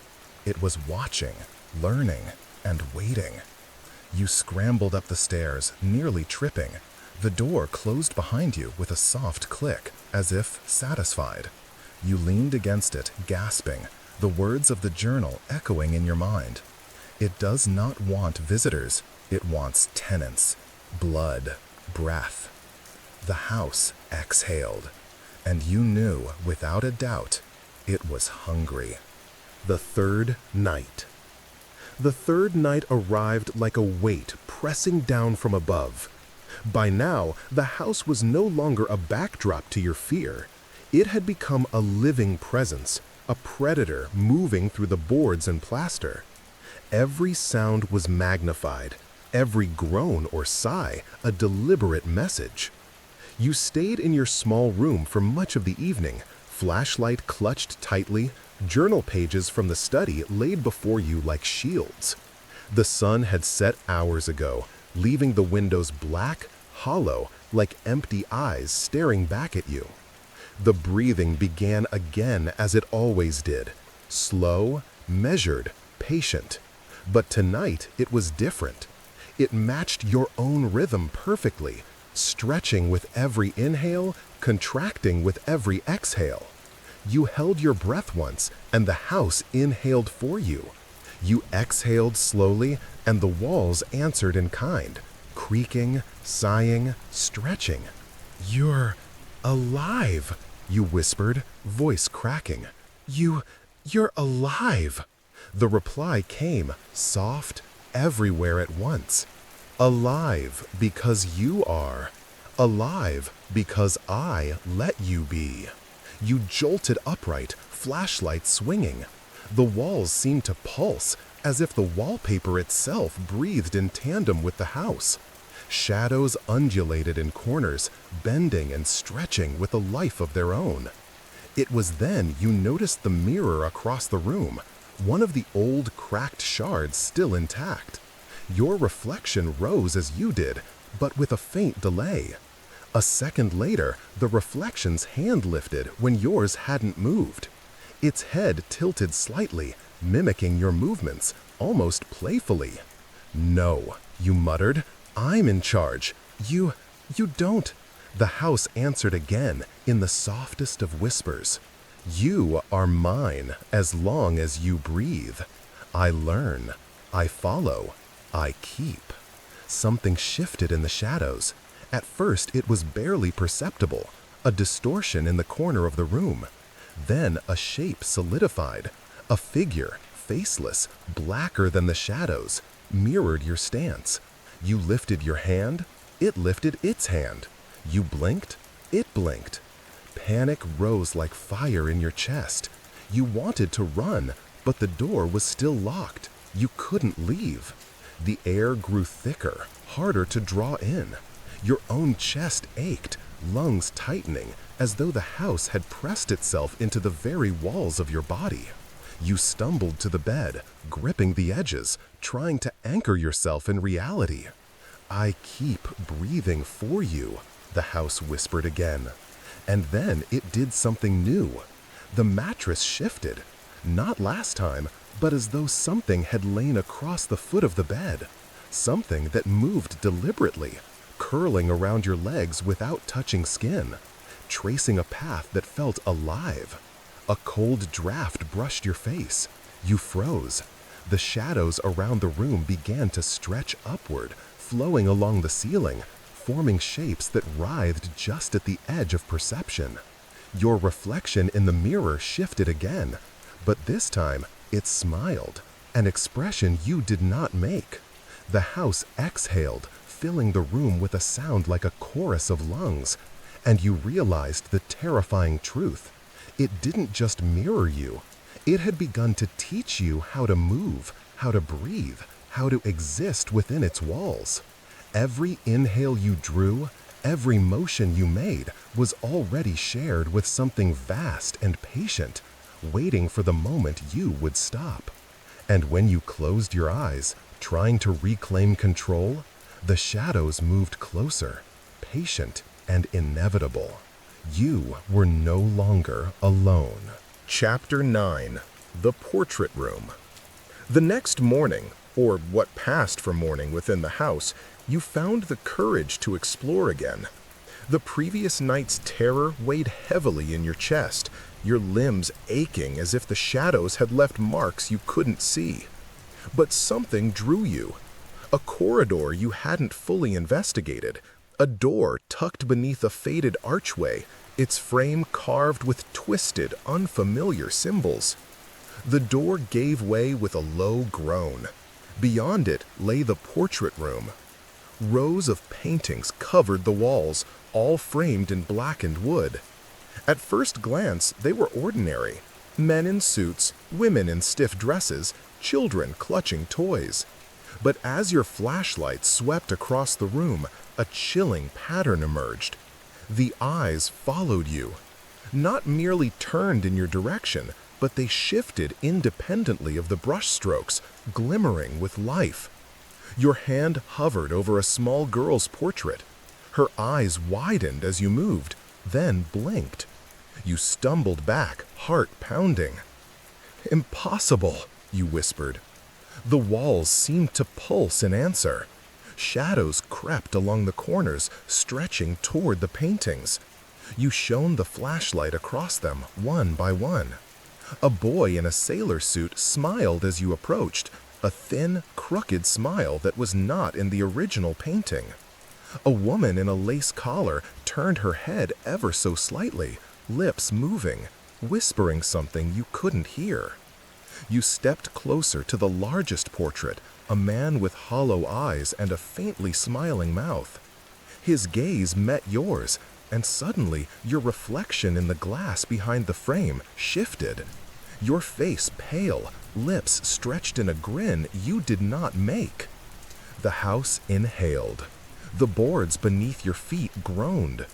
Your shadow danced along the wall, but the other shadows did not move like you. They wriggled, detached from your body, reaching toward the portraits as if pulling something from within them. A whisper slithered into your ear. See them? They stay because they learned to breathe. You stumbled back, bumping into a pedestal. A small journal lay atop it, bound in black leather, smaller than the one you had found in the study. You opened it, hands shaking.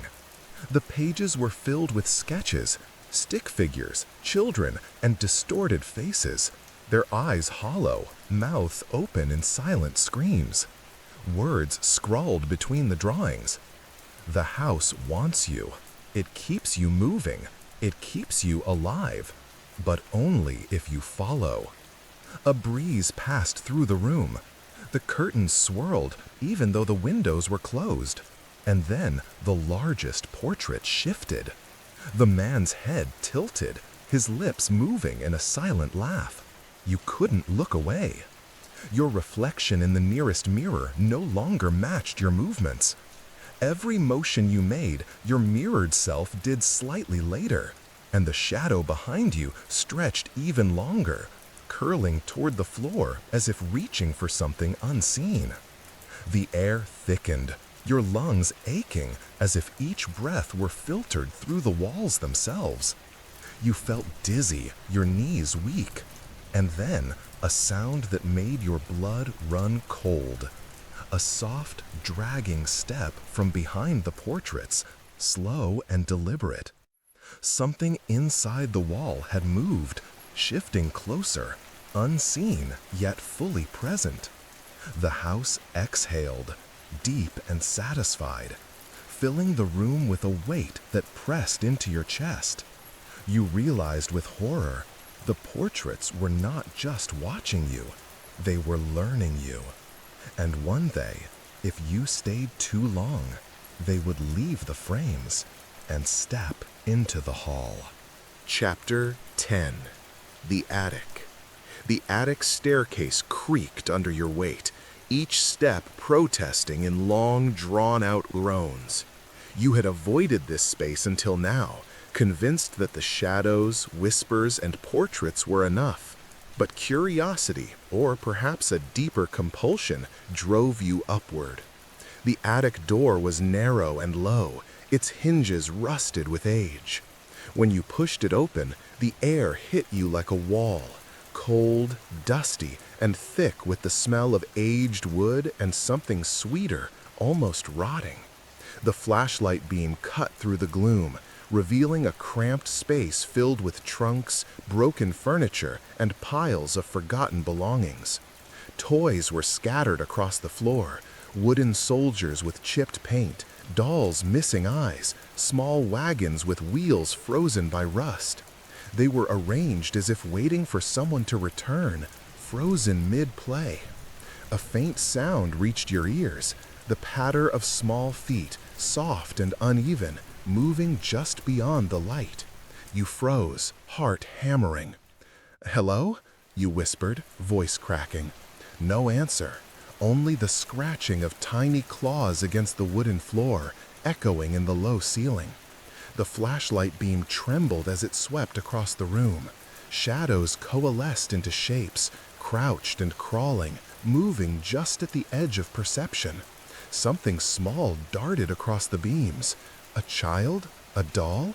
You couldn't tell. The forms twisted unnaturally, limbs bending in ways that shouldn't be possible. One of the dolls shifted on its own, turning its head toward you. Its glass eyes reflected the flashlight, wide and unblinking. A whisper curled through the attic, soft and cold. "Play with us. Breathe with us." You stumbled backward, tripping over a trunk. The lid swung open with a crack, spilling its contents. Old clothes, letters, a cracked porcelain doll whose mouth seemed to move in the dim light. The air thickened, making every breath a labor. Then you heard it, the dragging of something heavier, moving beneath the floorboards. The attic seemed to pulse with each exhale of the house, the walls stretching upward and the ceiling contracting. You realized with a jolt, it was following your breathing again. Every inhalation you took was mirrored by a movement in the shadows, a response from something alive inside the wood. The small shapes darted closer. Tiny whispers threaded together into a chorus, faint but distinct. Keep breathing, keep moving, stay with us. You pressed yourself against the far wall, the flashlight trembling in your hands. One small figure crawled from beneath a pile of trunks, limbs bending at impossible angles. Its head tilted toward you, lips opening and closing as though trying to speak. A gust of cold wind swept through the attic. The doll's eyes glinted, the shadow children froze mid-step, and the house exhaled once more, deep and satisfied. You realized with the weight of certainty that the attic wasn't just storage, it was a nursery, a holding place, and you had just arrived. Your chest ached, lungs straining as the house breathed through you, synchronizing every motion, every inhalation, every tremor of fear. The whispers rose, layering over each other into a single low chant. Keep breathing, stay with us, always with us. And for the first time, you understood. You were no longer a visitor. You were part of the house. Chapter 11. A Visitor. The following morning, or what passed for morning inside the house, you lingered in your small room, staring at the walls as if willing them to stop moving. Every groan of the floorboards, every whisper through the cracks made your pulse spike. You hadn't slept. Your chest felt hollow, lungs still tight from the house's relentless rhythm. A sound outside the front door startled you, a low, gravelly knock. You froze, hand trembling as you held the flashlight. The house, as if aware of your hesitation, exhaled slowly. "Who's there?" you called, voice thin. The knock came again, firmer this time. Hesitant footsteps scuffed along the gravel. Then a voice, dry and cautious. "You shouldn't be here." You swallowed, heart pounding. Who's there?" The door rattled slightly. A woman's face appeared in the narrow gap of the cracked door. Her skin was pale, eyes sharp and wary, lined with exhaustion. She held a bag close to her chest. "The Kessler house," she said, voice low. "You can't stay here, not alone. It's alive. It watches. It learns." You stepped back. "Alive? You mean ghosts? Stories?" She shook her head. "No, it's worse. It's not just stories. It keeps the ones who enter. Breath, movement, it doesn't let go. You're already part of it if you've been here more than a day." Your stomach twisted. I haven't. You can leave," she said sharply, "but it won't let you, not easily. If you try, the doors will lock, the windows will twist to walls. It breathes for you, it moves with you, and if you stop, well, you don't want to find out." You took a step toward the door. "Why are you telling me this?" "Because I lived to tell it," she replied, voice dropping.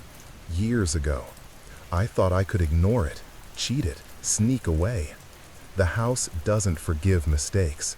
It keeps what it wants, and it's patient. It learns names, habits, your breath. I got away, barely. Others weren't so lucky."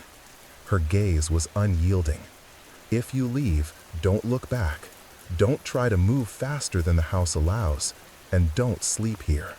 If you sleep, it claims more than you know." A tremor ran through you. Is there a way to fight it?" The woman's expression softened, almost pitying. "No, not truly. You can resist for a time, but it always wins. You have to stay aware, awake, moving, or it will teach you in ways you won't understand until it's too late. She stepped back, pressing her hand against the door. I have to go. Remember, keep breathing, keep moving, and pray it doesn't like your name. Then she was gone, leaving the door rattling in the wind. The house exhaled long and slow, as if sighing with satisfaction. The shadows in the hall stretched towards you, and you realized something terrifying. She had been right. You were already part of it. Your lungs ached, your chest tight. Every exhale matched the house's groan. Every step you took reverberated through the boards, mirrored by something beneath the floors, something patient and waiting. And outside, the sun burned weakly through gray clouds, but inside, the house's darkness had already claimed the day. Chapter 12. The Fourth Night. By the fourth night, exhaustion had wrapped around you like a shroud. Sleep was no longer a possibility. Every creak of the floorboards, every sigh of the walls reminded you that the house was awake and watching. Your chest ached, lungs burning from the constant mimicry of its rhythm. You sat on the edge of the bed, flashlight trembling in your hands, journal pages spread around you like fragile shields. The breathing began slowly, at first soft, almost polite. Then it grew, expanding into the room like a tide. Each inhale drawing the air from your own lungs, each exhale pushing back against you. The shadows in the corners shifted with an uncanny intelligence. You rose, hands outstretched to steady yourself, and the house moved in tandem. The walls stretched, the floorboards groaned, and the ceiling seemed to bend as though the room itself was taking a breath alongside you. You tried to step backward. The floorboards matched your motion, sliding slightly underfoot, as though mirroring your hesitation. You reached for the door. It resisted, locked again. A whisper slid through the darkness. Do not stop. Breathe with me. Move with me. We are one. Your reflection in the cracked mirror trembled. You raised a hand. Your mirrored self lifted after a delay. The shadows along the walls curled toward you, elongated, stretching to meet the shapes of the paintings, the toys, the children's sketches that haunted every room. Panic surged. I'm not yours, you shouted. The house exhaled, a low, resonant sound that filled every corner, vibrating in your chest. Your words faltered, swallowed by the weight of it. It was patient, massive, deliberate. It did not rush. It simply existed, and you were caught inside its rhythm. Your heartbeat quickened, matching the wall's pulse. Each breath you tried to take alone was answered with the house's inhale, forcing you into a cadence you could not escape. The shadows along the corners grew taller, darker, some twisting into forms vaguely humanoid. Others seemed to crawl along the floorboards, unseen but felt, brushing against your ankles, leaving a chill that sank to your bones. You sank to the floor, gripping your knees, gasping. The mattress beside you shifted once, then twice, as though a heavy weight pressed down deliberately, reminding you of its presence. We keep you, it whispered, because you breathe, because you move, because you let us. You coughed, trying to resist, to pull away, but the house inhaled with you, mirrored you in every motion.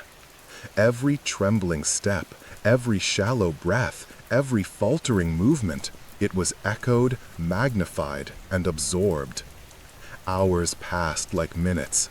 Minutes stretched into eternity. The shadows grew restless, swirling, twisting into shapes that mimicked you, followed you, mocked you. Your body ached, your lungs burned, but the house would not let you stop. And when you finally allowed yourself to lie down, exhausted, the mattress sank beside you once more. A whisper came through the pillow. Sleep, and we breathe for you, always. And the house exhaled, stretching through the walls, the floors, the ceiling, and into your very chest. You understood now. You were no longer a visitor. You were a part of it. The walls open. By now, you moved through the house with a strange mixture of fear and familiarity. The walls groaned with every step, echoing your heartbeat and mimicking your movements.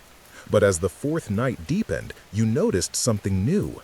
The walls themselves seemed to shift, subtle at first, then unmistakable. A hallway you had walked countless times appeared slightly longer. A corner that had always been solid now seemed to hollow, the wallpaper rippling like skin. You paused, hand pressing against it, and the surface gave a little, soft, pliant, alive. The house exhaled. With trembling fingers, you pressed harder. The wall bowed inward, revealing a narrow opening, dark and tight. Dust rose from the gap, and a cold draft blew toward you, carrying faint whispers. You peered inside. A passage, lined with rough stone, twisted downward into darkness. It wants you to see. The whisper slithered through the hall, brushing your ear. You took a hesitant step forward.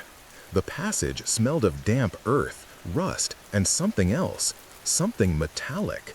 The floor beneath your boots was uneven, rising and falling like the pulse of a living thing. The walls throbbed with every breath you took, echoing your own rhythm back to you. Shadows moved ahead, flitting along the edges of your flashlight.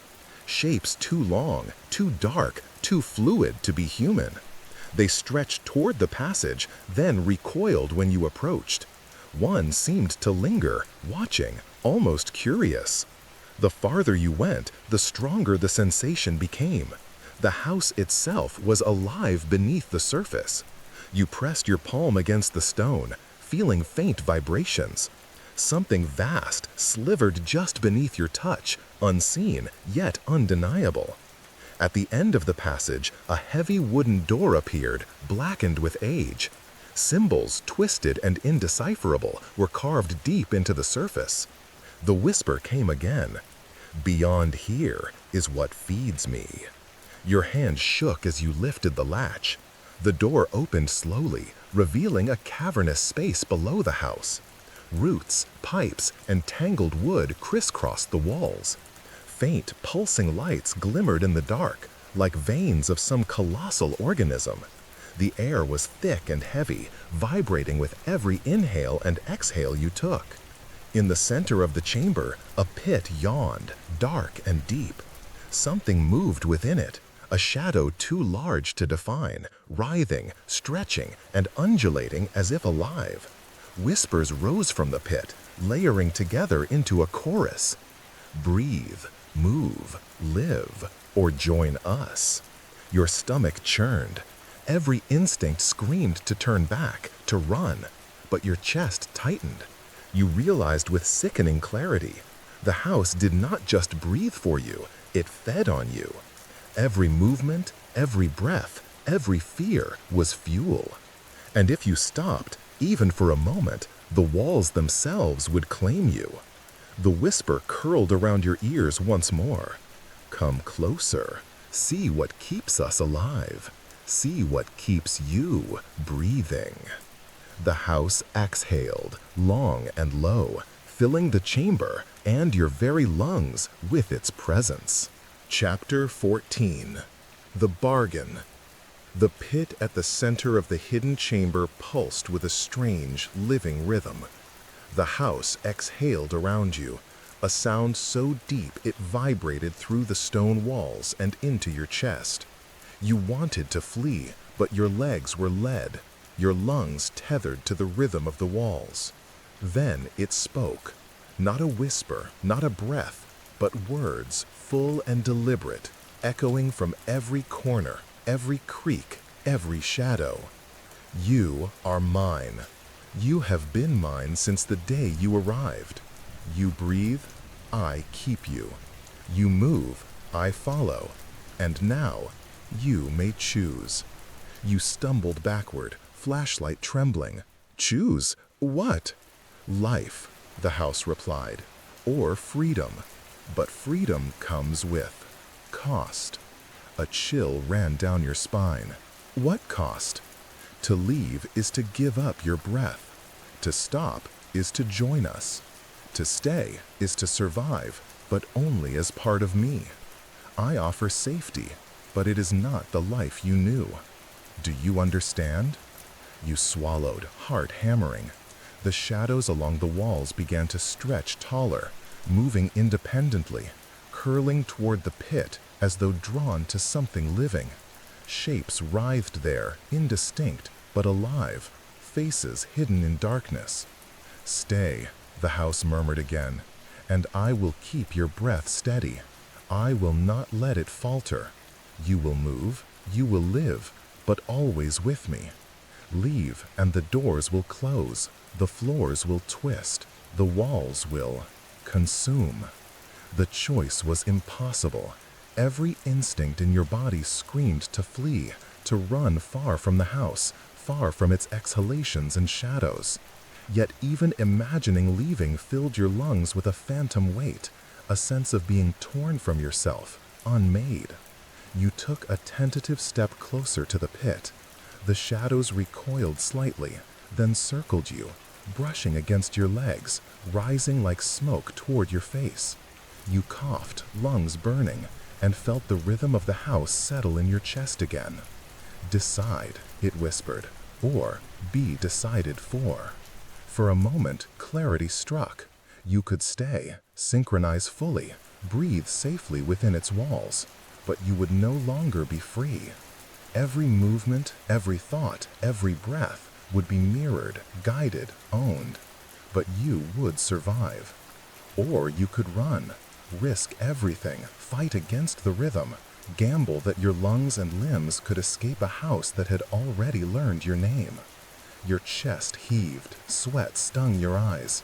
You could feel the pulse of the walls in your fingers as you pressed them against the stone, as if the house itself waited for your answer. Then the whisper came again, soft and patient. Breathe. Choose. The shadows paused. The pit pulsed. The air trembled. And for the first time, you understood that no matter what you decided, the house would not release you entirely. It could wait, it could learn, and it always waited for those who underestimated its patience. Chapter 15. The Last Night. Night fell like a shroud, thicker and colder than any before. The house seemed to inhale as the sun disappeared, filling every corridor, every room, every shadow with a living presence. Your body ached, lungs burning from the relentless rhythm. The walls groaned with anticipation, the floorboards quivering beneath your feet. You moved cautiously through the hallways, flashlight trembling in your hands, shadows curling toward you with unnatural speed. The portraits followed your every step, the eyes glinting with intelligence and hunger. Toys in the attic shifted slightly, as if pushed by unseen hands. Then you heard it, a chorus of whispers, layered, deep, omnipresent. Breathe, move, live with us, or stop, join us. The walls themselves began to bend outward, revealing glimpses of rooms you didn't remember, spaces that had been hidden behind panels and wallpaper. Shapes formed and dissolved in the corners, humanoid but impossible, limbs bending at angles no human body could manage. The shadows reached, grasping, pulling at the edges of your mind. Your reflection in the mirror twisted, smiling when you did not. You pressed your hands to it, and it pressed back, cold, resisting. The house exhaled through the floors, the walls, the ceiling, and you felt it in your chest, as if it had claimed your heartbeat. A sudden shift in the air drew your gaze downward. The pit in the basement, hidden until now, pulsed with something vast, alive, thrumming with a rhythm that matched the house itself. You realized then that the house was not just alive. It was a network, a single organism, and you were its prey and its pulse. "Choose," it whispered again. You felt your knees give way. Every instinct screamed to flee, yet your body felt heavy, tethered to the rhythm, to the breathing, to the house itself. You tried to run. Doors resisted, floors warped, shadows thickened, brushing against you, slowing you, pressing into your mind. And then you understood. Freedom was impossible. The house had learned your name, your breath, your very movements. Every attempt to escape was anticipated, mirrored, absorbed. You sank to the floor, chest heaving, gasping, lungs straining. The shadows paused, the walls softened, the exhale slowed. The house watched. It waited. "Breathe," it murmured. "Stay, and you live. Stop, and join us." Tears ran down your face. Exhausted, trapped, tethered to its pulse, you made your choice. You let yourself breathe. The shadows recoiled slightly. The walls exhaled in satisfaction. The house settled, stretching, sighing, a deep, resonant rhythm pulsing through the structure. You were alive, but no longer alone. Your chest rose and fell in time with the house. Your movements mirrored its pulse. Your breath was no longer entirely your own. You were part of it, a tenant, a survivor, and a prisoner all at once. Outside, the sun rose weakly, but inside, the house breathed. Always. Patient. Vast. Eternal. And you understood at last. It did not merely keep its tenants alive. It became them, weaving their lives into its walls, learning, waiting, breathing. You closed your eyes, surrendering to the rhythm. The house exhaled, and in that breath, you were lost.